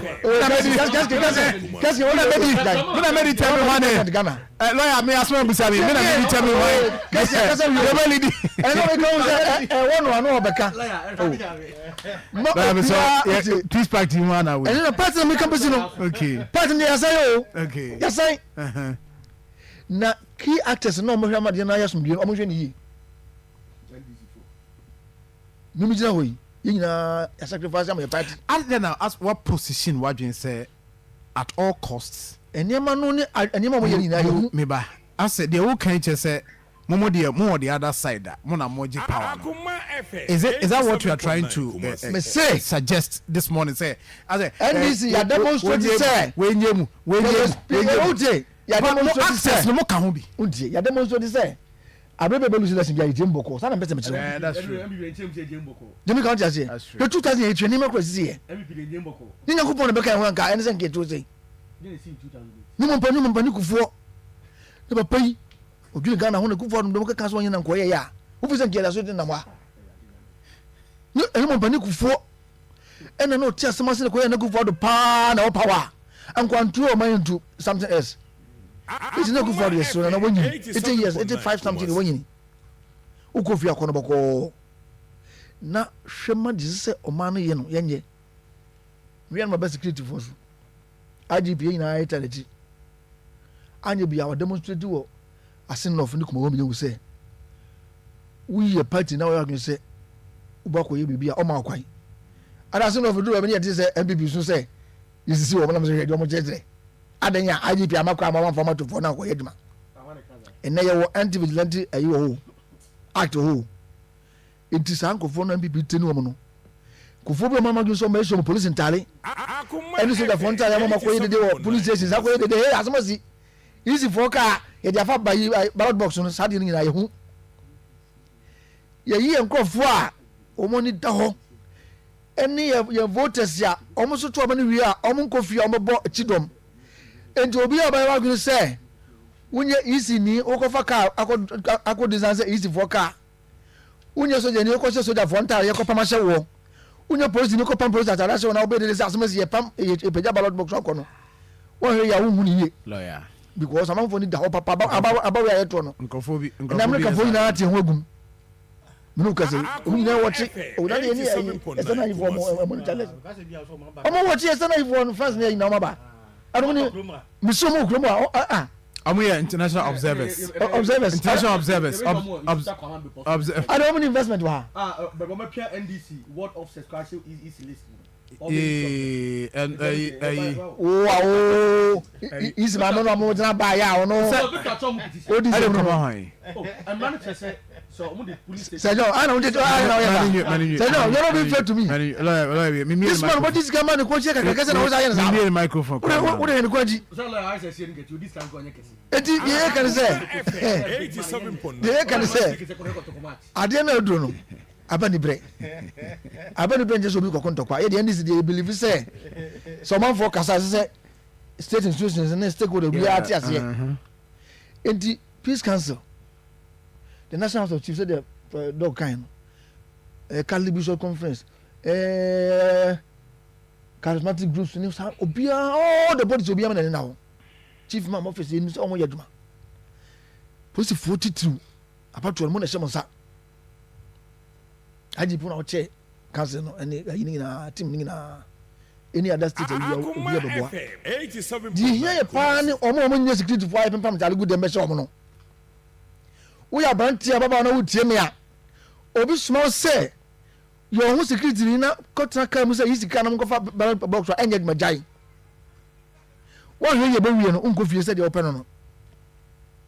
Esei Ghana fo nyinaa hu sɛ nkofie no nyinaa sɛ police bɛkyɛw asomdwe no a yɛyɛ wɔ no police bɛkyɛw yɛwɔ gyenu police fo no wɔn ama sɛ ɔbɛyɛ adwuma menim sɛ police gyenu fo no ɔbɛyɛ adwuma obi ma obi time no Ghana ɛna ne mutu da sogyafoɔ se ɛnyɛ na kofo do time na Ghana ɛbɛda ne butu kɔ yɛato ɔma no biara saa bɛ na ntutu kɔ no kɔfoɔ ɛsi huwɔ mu no koraa no ɔno sɛ mo hwɛ ya ntutu nku nipa ɛde na kofo do nko time ne nipa tumi wu nipa nwɔtwe na wọ́n sẹ́ sẹ́yìn kẹ̀tìyà ẹ̀rọ̀dì sọ wọ́n ti sẹ́ kẹ́sìkì náà àmì kwame wọn sọ kásá sẹ́mu no sẹ́ ọ̀pani ẹ̀ sẹ́yìn kẹ̀tìyà wọ́n tẹ̀lé Ghana ní di fún a náà dwene mu da hɔ pàmì ní ọ̀kasá náà tiẹ̀ náà tumi sẹ́ náà dwene mu da hɔ náà wọ́n ẹ̀ kàn kyerɛ wọ́n sẹ́ mpanyinfoɔ sẹ́ sumdue bɛba pɛpɛpɛ yɛ n'ehia nti pɛpɛpɛ yɛ bi ka so ohia pɛpɛpɛ yɛ a wɔsi mo ndima ne fɔ pɛpɛpɛ yɛ na ndisi fɔ yi sɔ mɛ kyɛn ma ɔka sɛ yɛ ni kwa yakyi na ebi hu sẹ́yìn kẹ̀tìyà mo so nfa so wate sẹ́yìn kẹ̀tìyà wɔn pipi sẹ́ ma nka mo pɛ Akoma the contribution of them Ghana Hano. 88.9 Kumasi. In Ghanaian, you know, who guys are the Kitwa?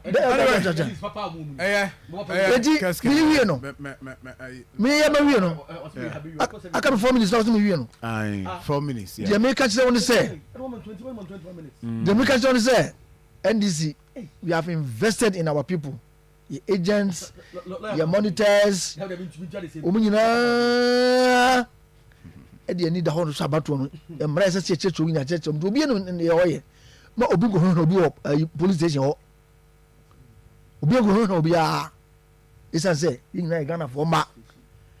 Ese say obi a ko environment ko to ba eye conducive. Mo bi go tutu say o de ko jump pam ni ba bia eh. Obi a betutu a oboa eye toy. Mo ko abechi wo mo. Ene aposifo ama won nsem mo ko toy gan sambo se mo ko to na nipa dwan free police station no nyina na sade no enya dwuma. Ejini ma amanfo hye wo dem no edoso.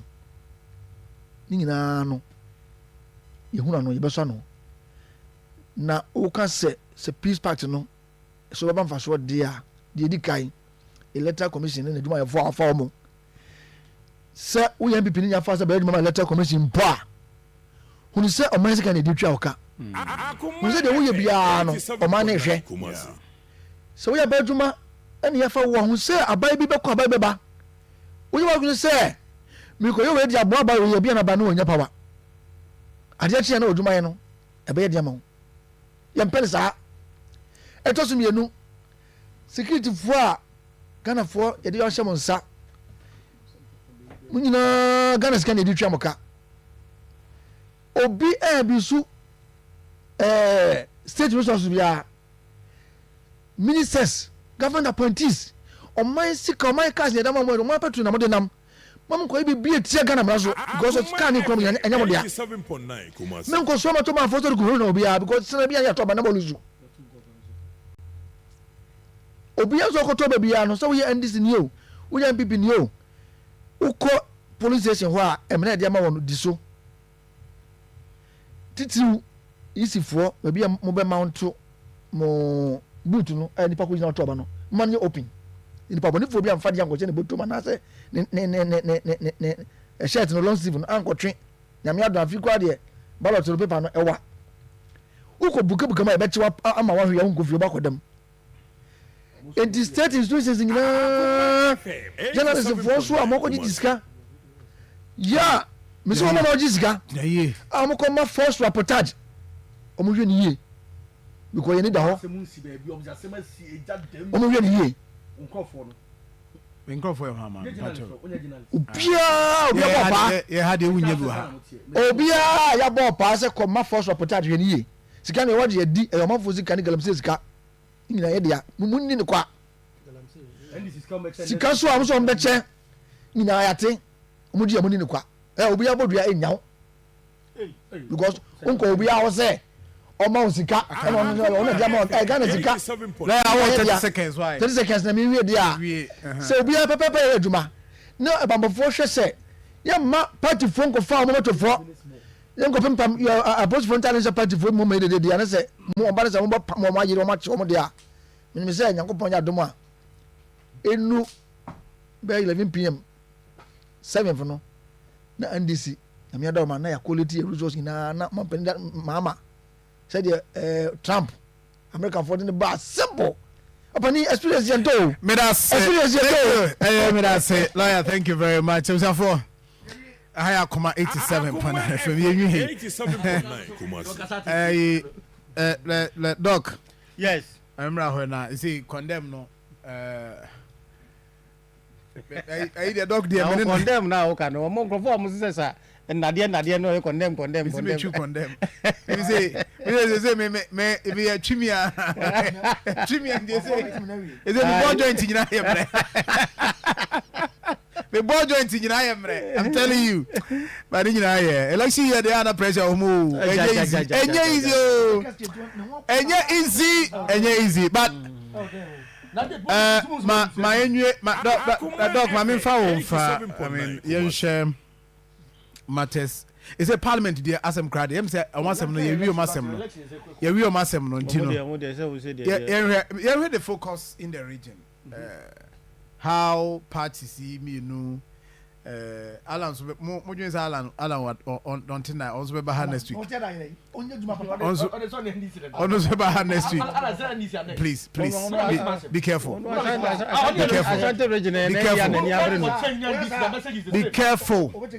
Message is the same. Message near there. Alan the plan. Alan ekita plan. And ekita manifesto. Policy seminar. Policy symposium. Me kwakwa represent MVP ni. Me kwakwa represent MVP. Ala need to honum na NDC need to. Me kasa bi anala ni ba sliding tackle. Say NDC ni fa ho. Eje bi a usialan they have the same motive. Any wadwin. You're entitled to that. Doc. Yes, Mami too. Last minute. Whereas we as the last minute do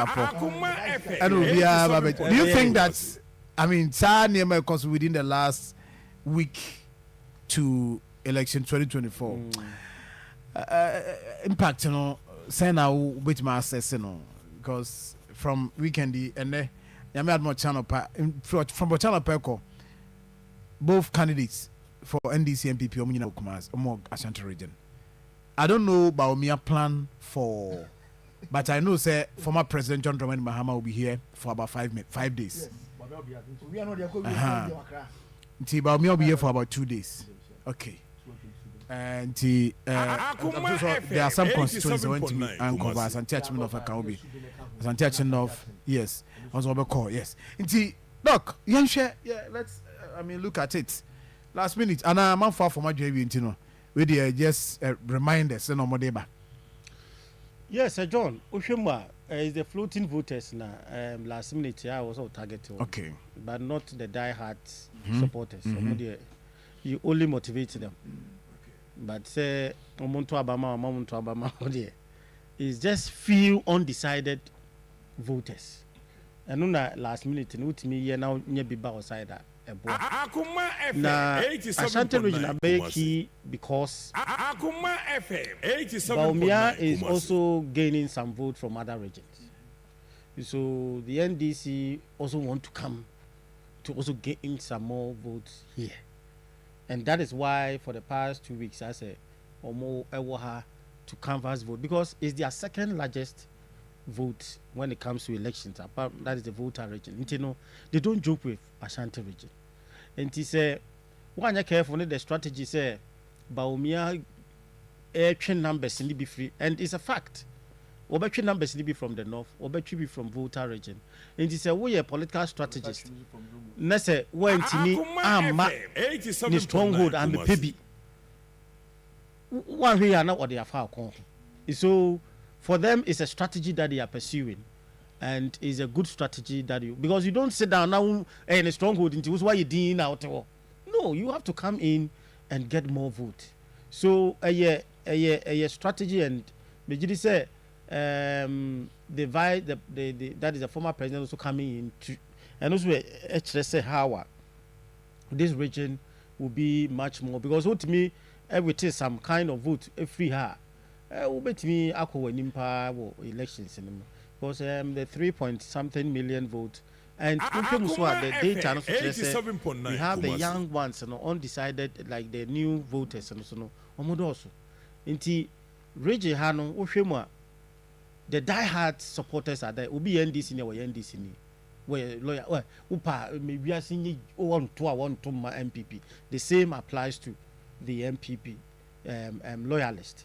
But the few ones, new ones that are coming in for the first time, at the same time, almost all decided to say, almost a party affiliated, no, or more target or more. And within that, or more undecided, no, and now floating ones and so on. You won't go for which are my dear better influence, and they constitute about 70% of the floating voters. So, and you'll be an also channel, dear, you won't go for money t-shirt, money we are a bit me as a drink, and these groups also our system and the strategy is targeting these new voters and the undecided voters in this region.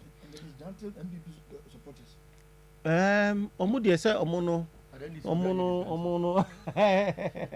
And the what I see, the Alan also coming in. For me, the attack on President Kufuor will have an effect on him seriously, and I think he shouldn't have gone to that level. 87.9 Because unse you will be because as an who here na ukoto bobo na ɛhɔ na abehu sɛ once na egu hu edoso. It's unfortunate to say we make it that statement, and I think it's a behano because uko baby President Kufuor no, the region holds him tight pa. An attack on him means an attack on the because we share Kufuor. Anna, one thing is that sebi nye President Kufuor so ka bia Alan ka wuntimi ndu go nyam ko pon fa nipa so na ya and wa President Kufuor so na amotimi abedu baby odui. So for him attacking him and also President Kufuor re-echoing his statement say ewo chebi no, it shows that the man is determined and wama more for the supporters. They say no, that is Baumia that or no campaign man no nyadia who changing the mind or no very support our day man. It was so very very careful. I wish that they could not have gone to that level. Say Obeko in and Ube show some kind of bitterness and angry towards I don't know what's make you keske na man of a lawyer. Uni will be a relationship and you don't know where and President Kufuor can say oh no be president in your party no and I'm gonna be president and he has I don't think say obetimi abedi wachi and I think say ko yes I didn't cry there I'm saying can Yakupon be friend in time because idea the party has made you who you are and you cannot deny the party. In Tialand there your best friend there are certain comments be a lately or yeah a behind politically but be a own to me third no third no they want to me Cheddar is making Cheddar is doing submarine kind of and based on what or otherwise research been saying no that is what is going on the submarine campaign dangerous. Cheddar is more popular than and Alan so Alan is not doing campaign you see no he is campaigning but with some kind of who campaign that's it what the yao be ya you don't gain because me I'm deducing from what the statement of Mickey war President Kufuor who say obi here I think say yeah some academicians will be here psychology emotional way you can determine until no that is my because my humble advice only won't go kra no nye because only President Kufuor there now the helicopter because a helicopter and now the campaign it's a hot dear Doctor, how many minutes? 10 minutes. 33. Oh, they've said 23. There be 23 boy. Toss one. Because okay, 34. 34. Don't worry. They can. Say they will see marking in the 87.9. Summary. Almost 95% or more. I decided we. And then they say they are not coming. Maybe it's very important. 5%. Sir John, and then 5% they kill. Elections. But we go through some numbers and you see, say, a bimo esiki the legitimacy and I say, or moving through the back door often. And as Omunya and Sa on seen hands and the bomb.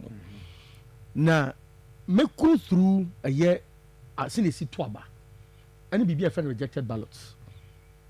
So, John, the cool woman say, and now the Bayer Central analysis. Maybe a central analysis in 10 minutes. No, that's fine. What do you say? Rejected ballots ain't Kusibia. NDC are who so make my win elections in Ghana increase. And the NDC performance in Ashanti region and so it do 26%. There's MPP for him battle. Maybe yeah battle. I'm gonna say people should say no. Maybe battle boss. The two should be also say rejected ballots call for Mubiana MPP so who to win elections so equal. Say they make it. Maybe yes sir. Young Kofua easy officers almost said I say 2020. Maybe yes. You're making yes. Making a serious let's go. Don't worry, Mama Kasa. Oh, Sir John.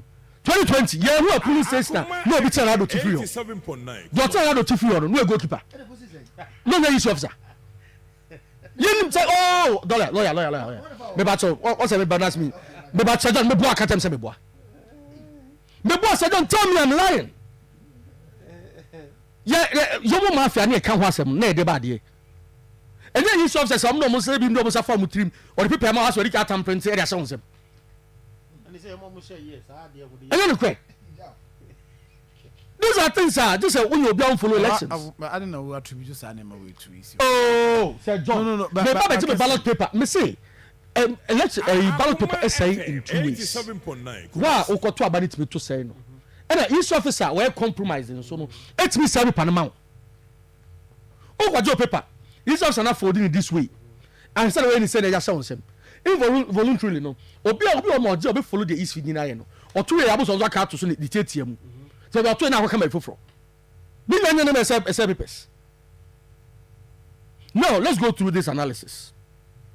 In the year 2000 2 Mrs. Answer now rejected ballots 104,214 over Ashanti regional NDC holding munya na 22.5% and MPP nya 74.8. In the year 2004 it increased to 188,126 still now below 200,000 NDC nya 21.8% Urakufo nya 77. 2008 ayeti yomo mafia Ashanti region apathy men to aba this issues nya buy no 2008 increasing to 205,338 NDC ahodi peja ko 26% and MPP there equal 72.5. In 2012 increasing to 251,720 NDC ahodi ko 28.4% and MPP there equal 70.9%. In 2016 and another dim I should say about 167,349 NDC ahodi about 23% and another ahodi NPP there equal 76.3%. What it tells you, they say, anytime we are 2020 maybe 2020 is a special case. Maybe it tells you every 8 years are 2 weeks. So rejected ballots ever form one. What does say? And this is what they pay and na Ashanti region. And I'm 23%. 2020 as well now we say. Now rejected ballots increasing to about 313,397, about 100% increase. And this is what they call 26.03%. And MPP they call 71.64%. That is why NDC was fully convinced of Maweni Abano. Because look to NATO. I dear boy MPP and said Northern region. It was a PJ. Is that not a statement of fact? A two MPP now Ashanti region. Say Okako to Abano and Kwanye enough. You have to be vigilant to the extent so make sure say people there are sound some no. Correct. Now you should move so I say east my list of constituencies no man easy for no machine. In Suta command people so have your interest for home. But I'm telling you, can about political party. Me bani say no, identify phobia. Me say what executives and this what executives of your police station or your issue officers. Now me before there's some so. Omo recipe. Omo but the very hefa. That was hefa. Not in the Ashanti region. Exactly, maybe can't Ashanti region. But may also have an issue. It's obvious one issue we should raise it. It doesn't stop us from raising ours. My point I'm making here, NDC in Ashanti region, about personalizing 3 things in elections. NDC form where lawyer do come do more harder. What I say? Only some NDC for. But NDC are what they because right. The first thing I rejected ballots. Send me demonstrate to you. I have figures. See, rejected ballots no. It means as MPP votes be brain day. Say, if it happens that way, what happens? They say the denominator they say abanimuno, and that gives them a higher percentage. That aside, almost the party. Oh, men twaba. I go see Ila Safuduku. Asantino Jono bu besta biabi. What go see Padiketua? Then Osata wabotai. And I mean, Yashi, me who say yan twaba. No money 2-3 more. And this agenda we pushing you. And from 2008, that is what they've been doing. Sorry, Mr. Sir John. Every problem and could be so easy. From 2004, no quite be I hope you. What I say, Nana Dubai na better for quite. It is a me pebibia, Mua quine I know. Yes, that's only Mumpu. NDC no hefa won say twantwa kwa sa mugunuku say old folks baby amete me say old folks baby amete kwa me say twantwa say mage but the nado buy no baba be it mo na me making me apati ensensem an ekoso no what is obi jam baby me nto aba emma eno e de enada tell me dem me no mo kejetia me bo ma so e program bi and the real ban no agent na mo say free SHS ensenseni e ye o ma fiefie mu no omo do interest obi say John Dramani Mahama because this man what kind about free SHS ade be san enkofa abrabo me ma me tutu kokko na ma pay carpenter school na MC school tafo hene eyire ena so me sad me ko Prembe College malizi ena so me sad me ko Prembe College enya school a me tafo kama local champions see because me tutu kokko next kakwa be chon fees kwa na bi ni yo me pay carpenter na me gabe me ko Prembe mani yi me ko Prembe bi ministers man na take class me say your carpenter no carpenter ani chichemu ye na carpenter from Sadam me ti compound house mu me mama ene papa ene eda awana carpenter ni ayi them you are so getting my point Sadam me time na be na for you ayi wa hayi omu de ba ko toa omu de masa agwawu do me different level ela me say categorize ni ye na say mama tutu okko mama tutu okko say papa e wo agwawu mu level na say mama ko tutu okko so you should get the concept me the 3 miles compound house we ameti me man be papa that one small bedroom masa ti baby afia ba be do say education mama ba ko mo market we share credit ya o say ba ko holy child to nsuo and these are the stories o it obi afie awraba apie ho crack ni pie ho na unya John Mahama be ka tell say free SHS ono kuta 2 billion on fan she free SHS mo no you aka tell say after the private schools do be ka ho obi a na adwi ko nimu bia we bisa na this 2 billion odi ba be ka ho no I don't think any argument on my about free SHS is on my review. Yes, sir. Obviously, parents in Betmetia. Now, private schools, I know one of parents or Mutimita Mako. As soon as I form become hiding. Also, I do be one. Also, when the first year for the investment job of Munina, policy consistency, what was say? Now, first year for the year, Obian one, Mamma, and another pies with Petiana. That tells you that John Mahama is just desperate. And I can't simply begin. Meaning, the last voter intimidation. Now, lawyer can say NDC for that getting. But the first time I made me observe it, that was 96. Oh boy, my kunotafo. Obey na rally. Chairman Saden was the MP for that whole area. And I'll buy Rollins boys on buy cause commotion. It's matter the so if you back off ko say silly so. About mu training no. Mama rally because also coin. Then me put a making say vigilantism and hooliganism no. You can say NDC for no ticket on pay. Hey Sama. It was a statement of fact. But at that point I saw who say, oh, that one is your time. If NDC for Asama and Yakin. Say message a person sending this for Ashanti region in focus. Ashanti region in focus. NDC for message a person sending say Asante with Jane Baba Twama. You two are in peace. It's a woo, your small say Baby Dinse Munua. Can't say you can also be Dinse Muno. In respect of political party. So on count on a monko. But all the 2 Baba and police station, on coca. Millions of Korean or Yaduku police station, coca. Because all your soya, and I tell Margaret Takano. Or see the weak is a threat to peace. As soon as Baba Yaman found tell. Means all Bayaman found also found tell. There be never found Chawasem. You see your bamboo for home here, and that me found tell it say me found tell me as a citizen with the right to help the police make an arrest. Make my effective citizens arrest. So who's that as well? It's good. It is all about the yeah. You say, you are coming against everybody over there. And I want your bearman so home and tell me, they make a question say, let's vote in peace. Over tobacco, what we are tobacco, you now make sure to be bad the movement team. Now you're easy officer. Mr. Special 1 one could think no of stamp and set city. One serial number, no free ho. What's it another biometric for some year another 2020 now?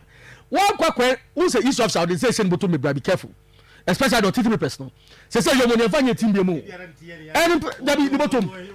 Cascan, maybe Mr. That one is okay. Why, Mr. Yeah. You can tell them that your map paper. Me pointed to your neighbor, your map paper now. She say say yemfa anyone else am making to be uncanny anyone else am making but ultimate nkoka say easy officer bin team fan me say Sir John me some police station so be my easy officer easy officer answer easy officer me there Sir John tell me yomo no say fa ye team oh that's what I'm saying say to nipa na for say ma me paper na hwe say bibia ye kama me to the from to isi no sofo you to come no ono dey training no be na adwuma paper na okoje paper na okoje paper no oje paper na dane no wie ehu sampa stamp no ye de see so ha baabi ama wo ko be see asia increment pa boma bani uya make sure say serial number na wo the top right hand corner no ewo me da uya make sure say nipa no fa incentive baabi a me da say o the team baabi a me sew fe eye PO no preside officer no manu nya we say the nipa na yin I say all right me so agents ko nya we say the ekosu ni me da say thank you me da say lawyer my enquire nim na question asantama da was say went me an constant ready asem kakra kora say went me ntuma ye no went me nka tell you you dey 15 minutes Mr. me man 10 minutes into we 40 45 na o student prempe me so o teacher prempe o so o no master na sia bro hwase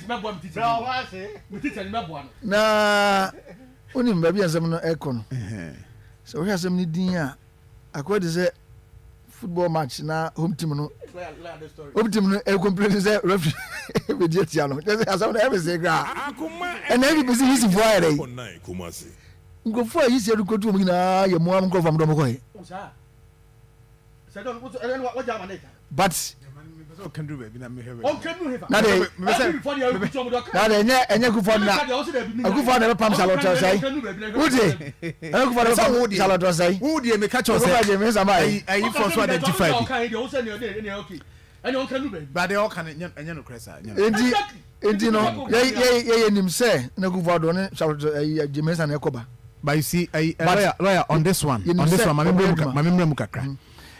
You see, you wahi, you krumai.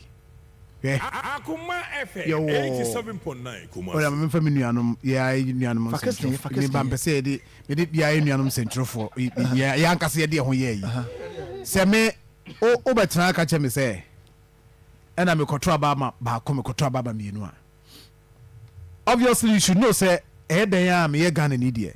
Apart from the fact that ebia me free if you be same nti no me wo lineage ye beka so mo ye party we yes me wo that conscience to decide there also me to abanama no. That's right, you get it. That's right. Apart from no ewo ho ye obi a ono so there or party ni 87.9 I mean yes there are some people who are in this business party boy party cards omakoje casting na and they make a question say ye pen crofo Ghana ha mo ma ye adwuma na nkrofo a ye do mo koye adwuma at EC eye den ya ye nkrofo a omo political affiliations a eye den be nka make business no enti eno de mo ye nu party from ye nu nyina no mo ye den ya ye tracy a ye benya nkrofo mo ye adwuma bia omo ye party for but what we believe in is that they are going to be professionals because commission no I train you more professionally, so when you more professionally,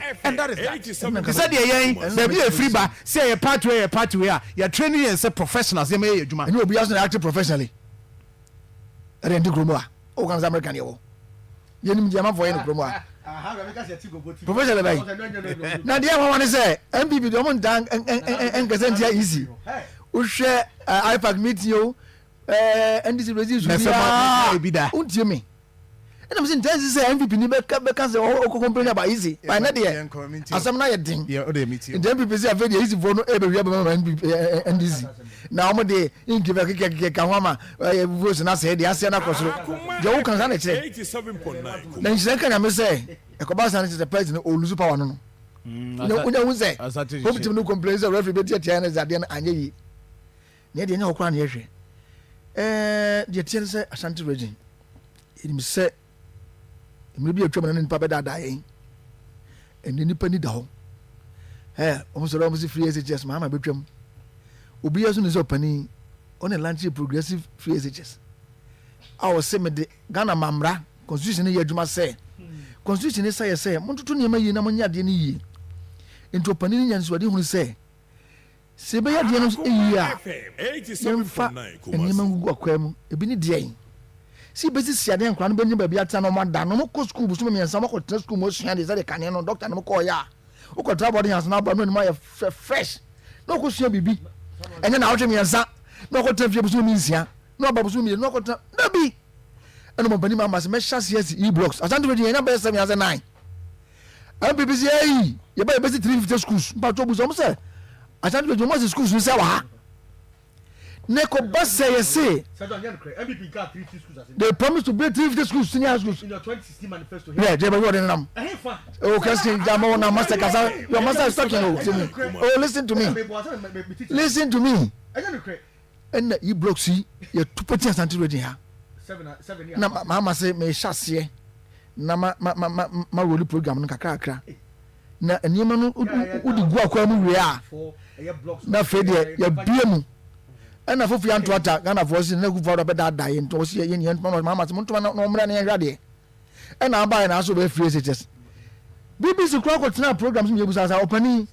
ɛhe fa na wo do sika ba na benya de be hwa free cities mu a was me kan say wo ha na me ko free na me kan say free for ebesi ne ye ni any specific source of funding for the free cities enti se sika se Akoma state institution bi ya no a ye ko so ha ni ye ko so ha ɛne na ama ne ɛka atrocity state institution bebra salary payments enko oni ya gene and it is ekasusuo uko isidia ekasusuo ni chana salama ekano chese because ya plan ade ni ye ute ana president mama say ade me na me shase me ba me be twemo ade enko no ina ye ma no wo mo because in 2015 we shase me ba no pempe days to onya bi me ba o temi Adam on 10 pesos. me ba in 2015 no pembe me ban first one wait this will now or benefit oh casting me evidence now had jai timi Present evidence. ma bo pembe ko jai me akola and na papa say oba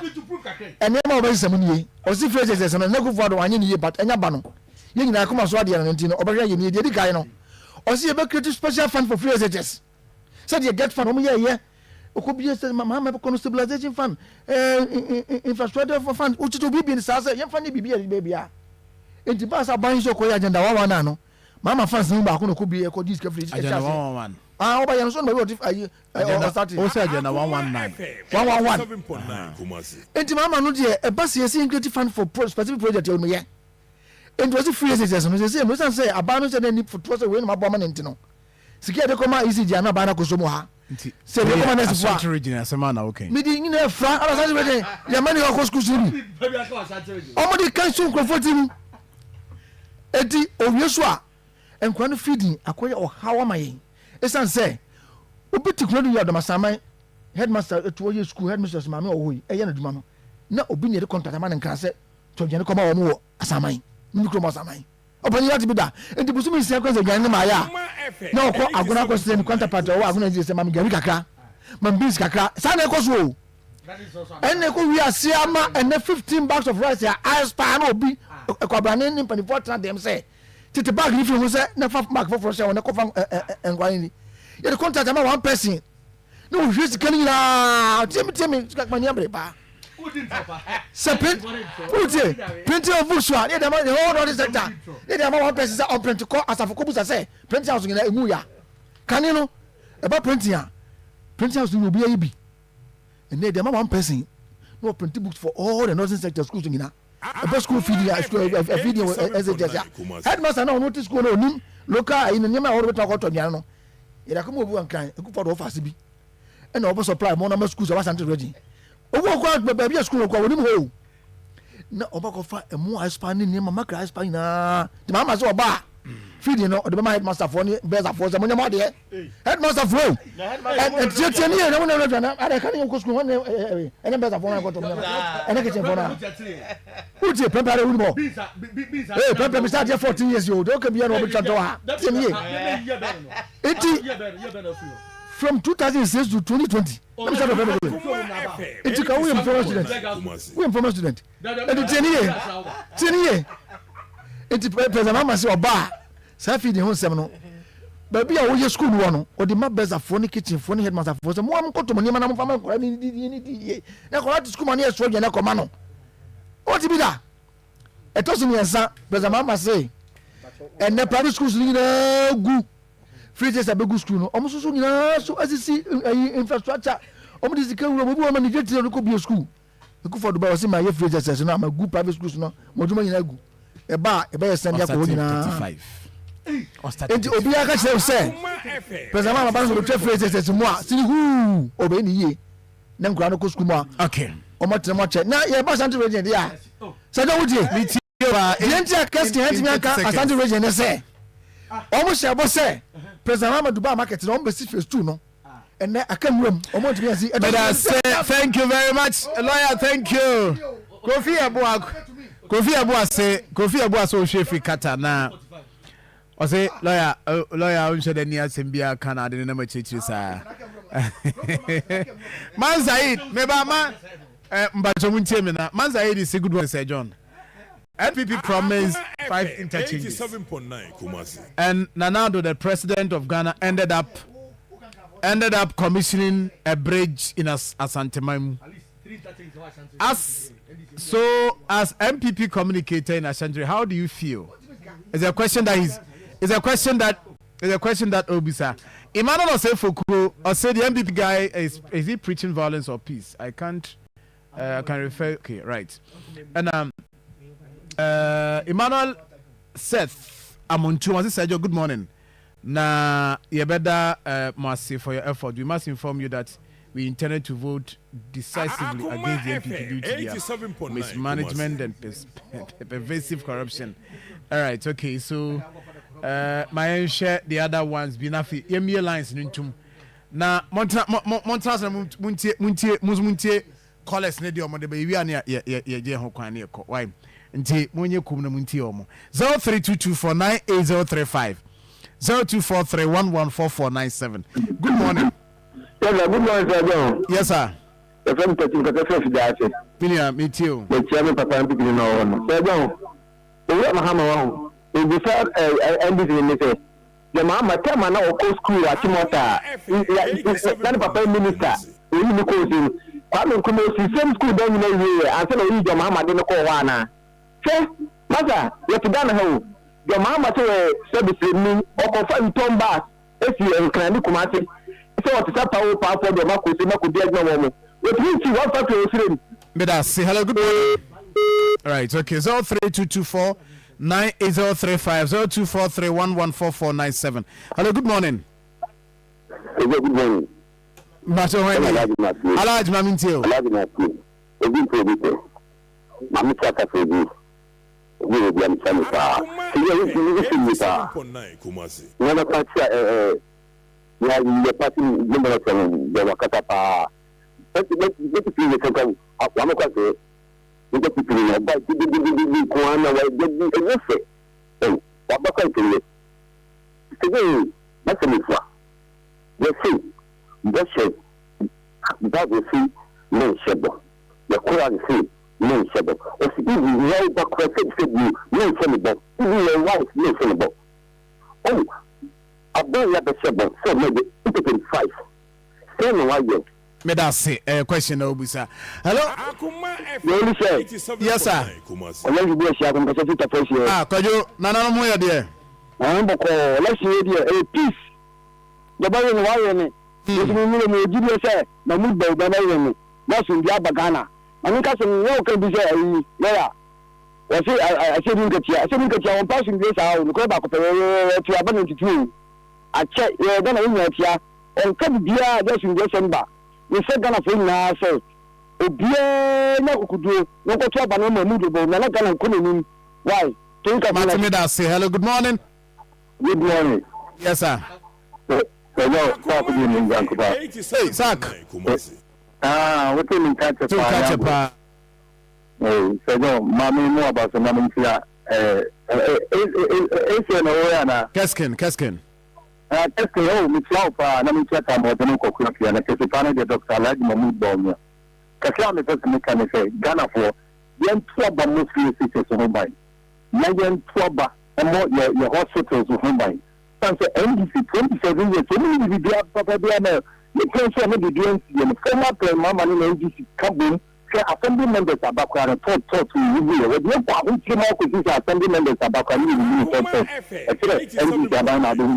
Part-time president, they didn't even Ghana for the entire kind of another uncle for the two question. It's not by call you. Ghana for the That's it. All right. Hello, good morning. Hello, good morning. Yes, sir. Maybe I've been flat, boy, that maybe I'm a TV friend. I am from Kofi Mikasa. Kofi, I'm too. Maybe say, we didn't see it. What kind of this Akoma? Your baby could say, I can't afford. My first of all, that you say. Then a buffer and Katia. There we have Tobo. Sanitize. I'm say once I'm not. Minimum so when you bring our casa there, but for some to you, why? So your man, 8 packages are cry. Your phone, your company. Your better, your boss, your baby, 8 packages 5. I can't buy the way. Your body, I hear this year by MPP 1.7 billion votes. I can't read it. That is a book. Move up, body the crap they do with you. Be at that way. Young for good morning. Johnny. Johnny, go. Then I'm more about it. Now, the practice can woman about it. Now, I'm support and put you away. I to be a money, Ghana money, and put you on the Johnny, I'm Malemo Abasana, Manchester Marine Cotia. Now, no contract and the money Ghana money as on so you can't MPP, a small only and then we have a MPP. So it's a paper, and the number of the country beyond then just imagine, Swami, your people are organization, your people are fantastic, your people do one about the color of the how can they get as a woman when you touch on the ground, you know, go a better than it's not the view. If you wish on the game, you can enjoy the energy maybe and the Abana. When you my papa, and then you get it there, and another doesn't what about it. Hello, good morning. Okay, Good day, young man.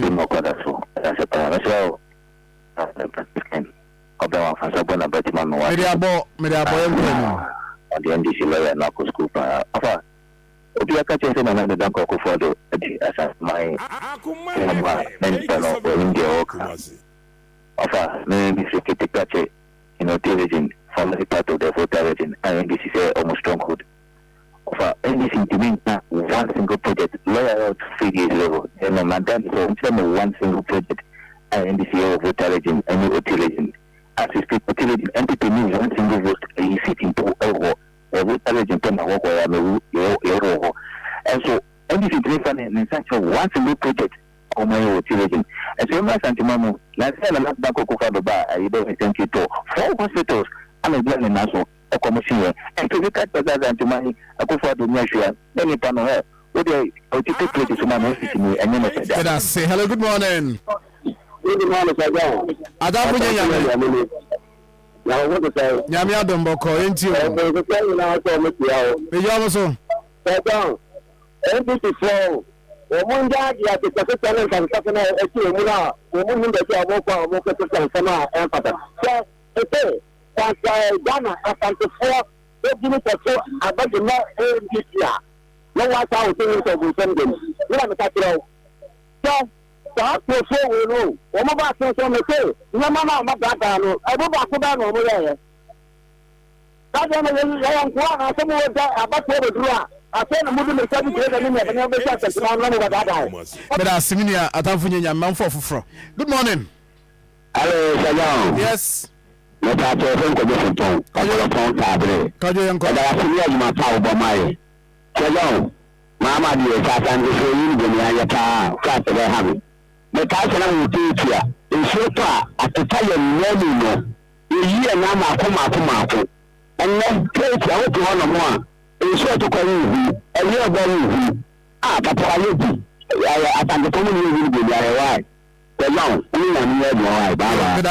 Hello, good morning.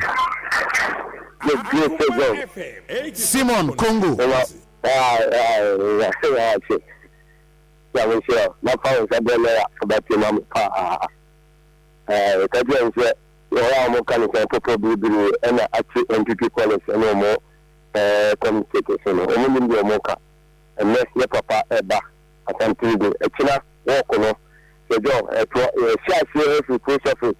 Ababu post office let's have been in the Nantia Sabino, good that Kasipa, Iblipa, not a sentiment, and the Ghana money that's what when the Anna Mahama Papa. No, the minister had the 2 sentiment in the come back and all Babylon, you're not all your young protect, remember that sentiment, or maybe you natural sentiment, and you say you were that.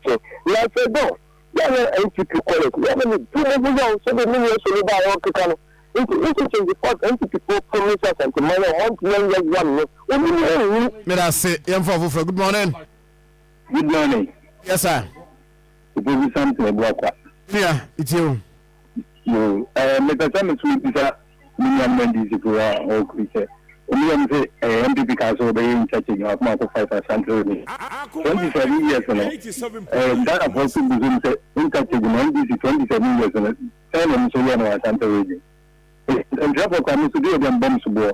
Similarly, Kibitia, a mama, so only a 10 and a half of so I in Santa Market.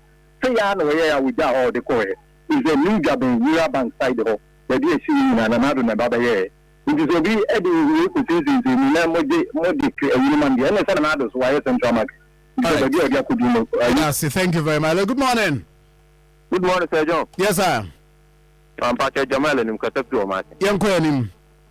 Yeah, name was MPP for and I want to about 7.9 Kumasi. Mamma can think for buying ideas to preach in the hand of the but they give me because it's not preaching in the hand. I'm going to get acquisition in the Mohobayana. Because Kamara had on way gay America 40 and Oma 12 or no so bad and no one Nado Catana. They say, the Nado sorry and I didn't again or Bejo to Magin and Samabo, Miano Mufagin in Pamela Hana. Okay, Madam, good morning. But I know some talk of a but I too, Catcher and this more say. And they said, Mamma, down for game, you know, from. Right, so lawyer Yampon, why? Nade, Ade, and I want him. I made the doctor baby. Lawyer start. 1 minute.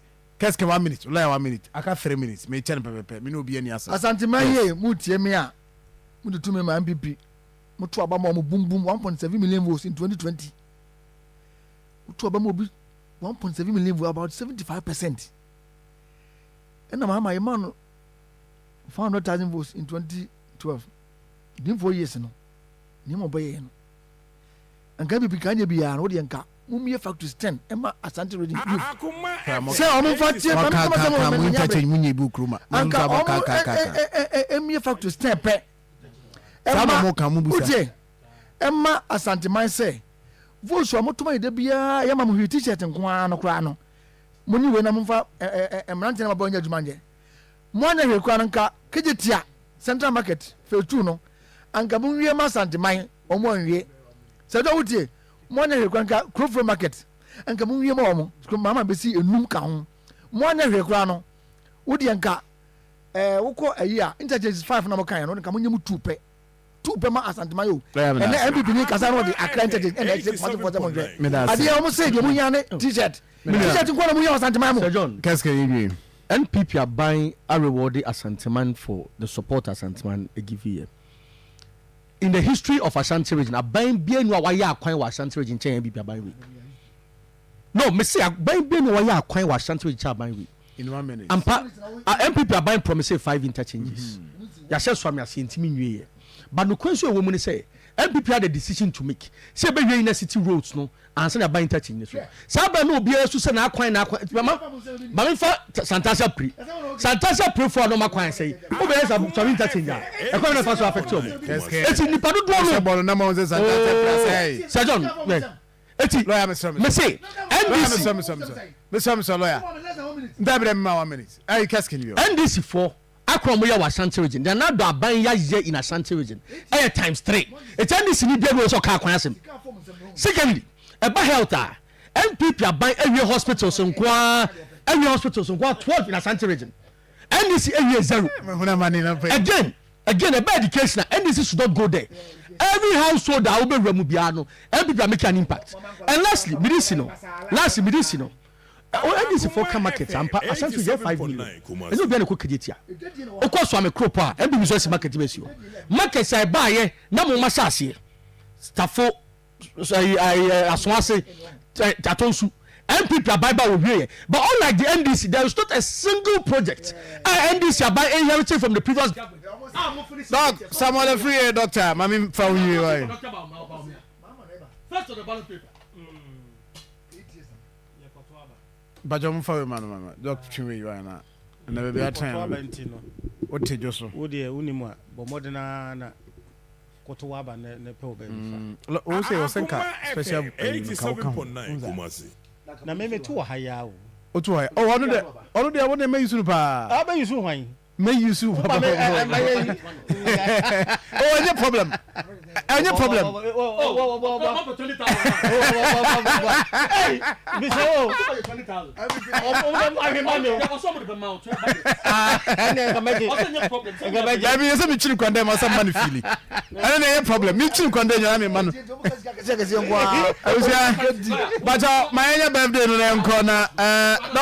Dog kasa wie ne yanko amam ndisable kasa wie ne yanko Akoma FM 87.9 Kumasi Ntino yeah there was a prepare now what me I fear for people who are thinking say obeye bibi enye I wish to say and you don't try right thank you me da say I was ya de juma de ni si na my birthday si and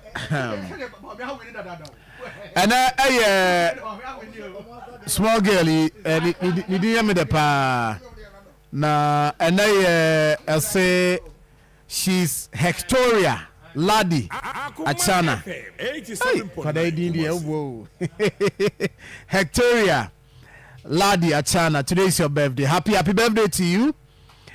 I say we wish her a happy birthday. We pray for God's wisdom, long life, abundant grace, and all the good things this life has to offer.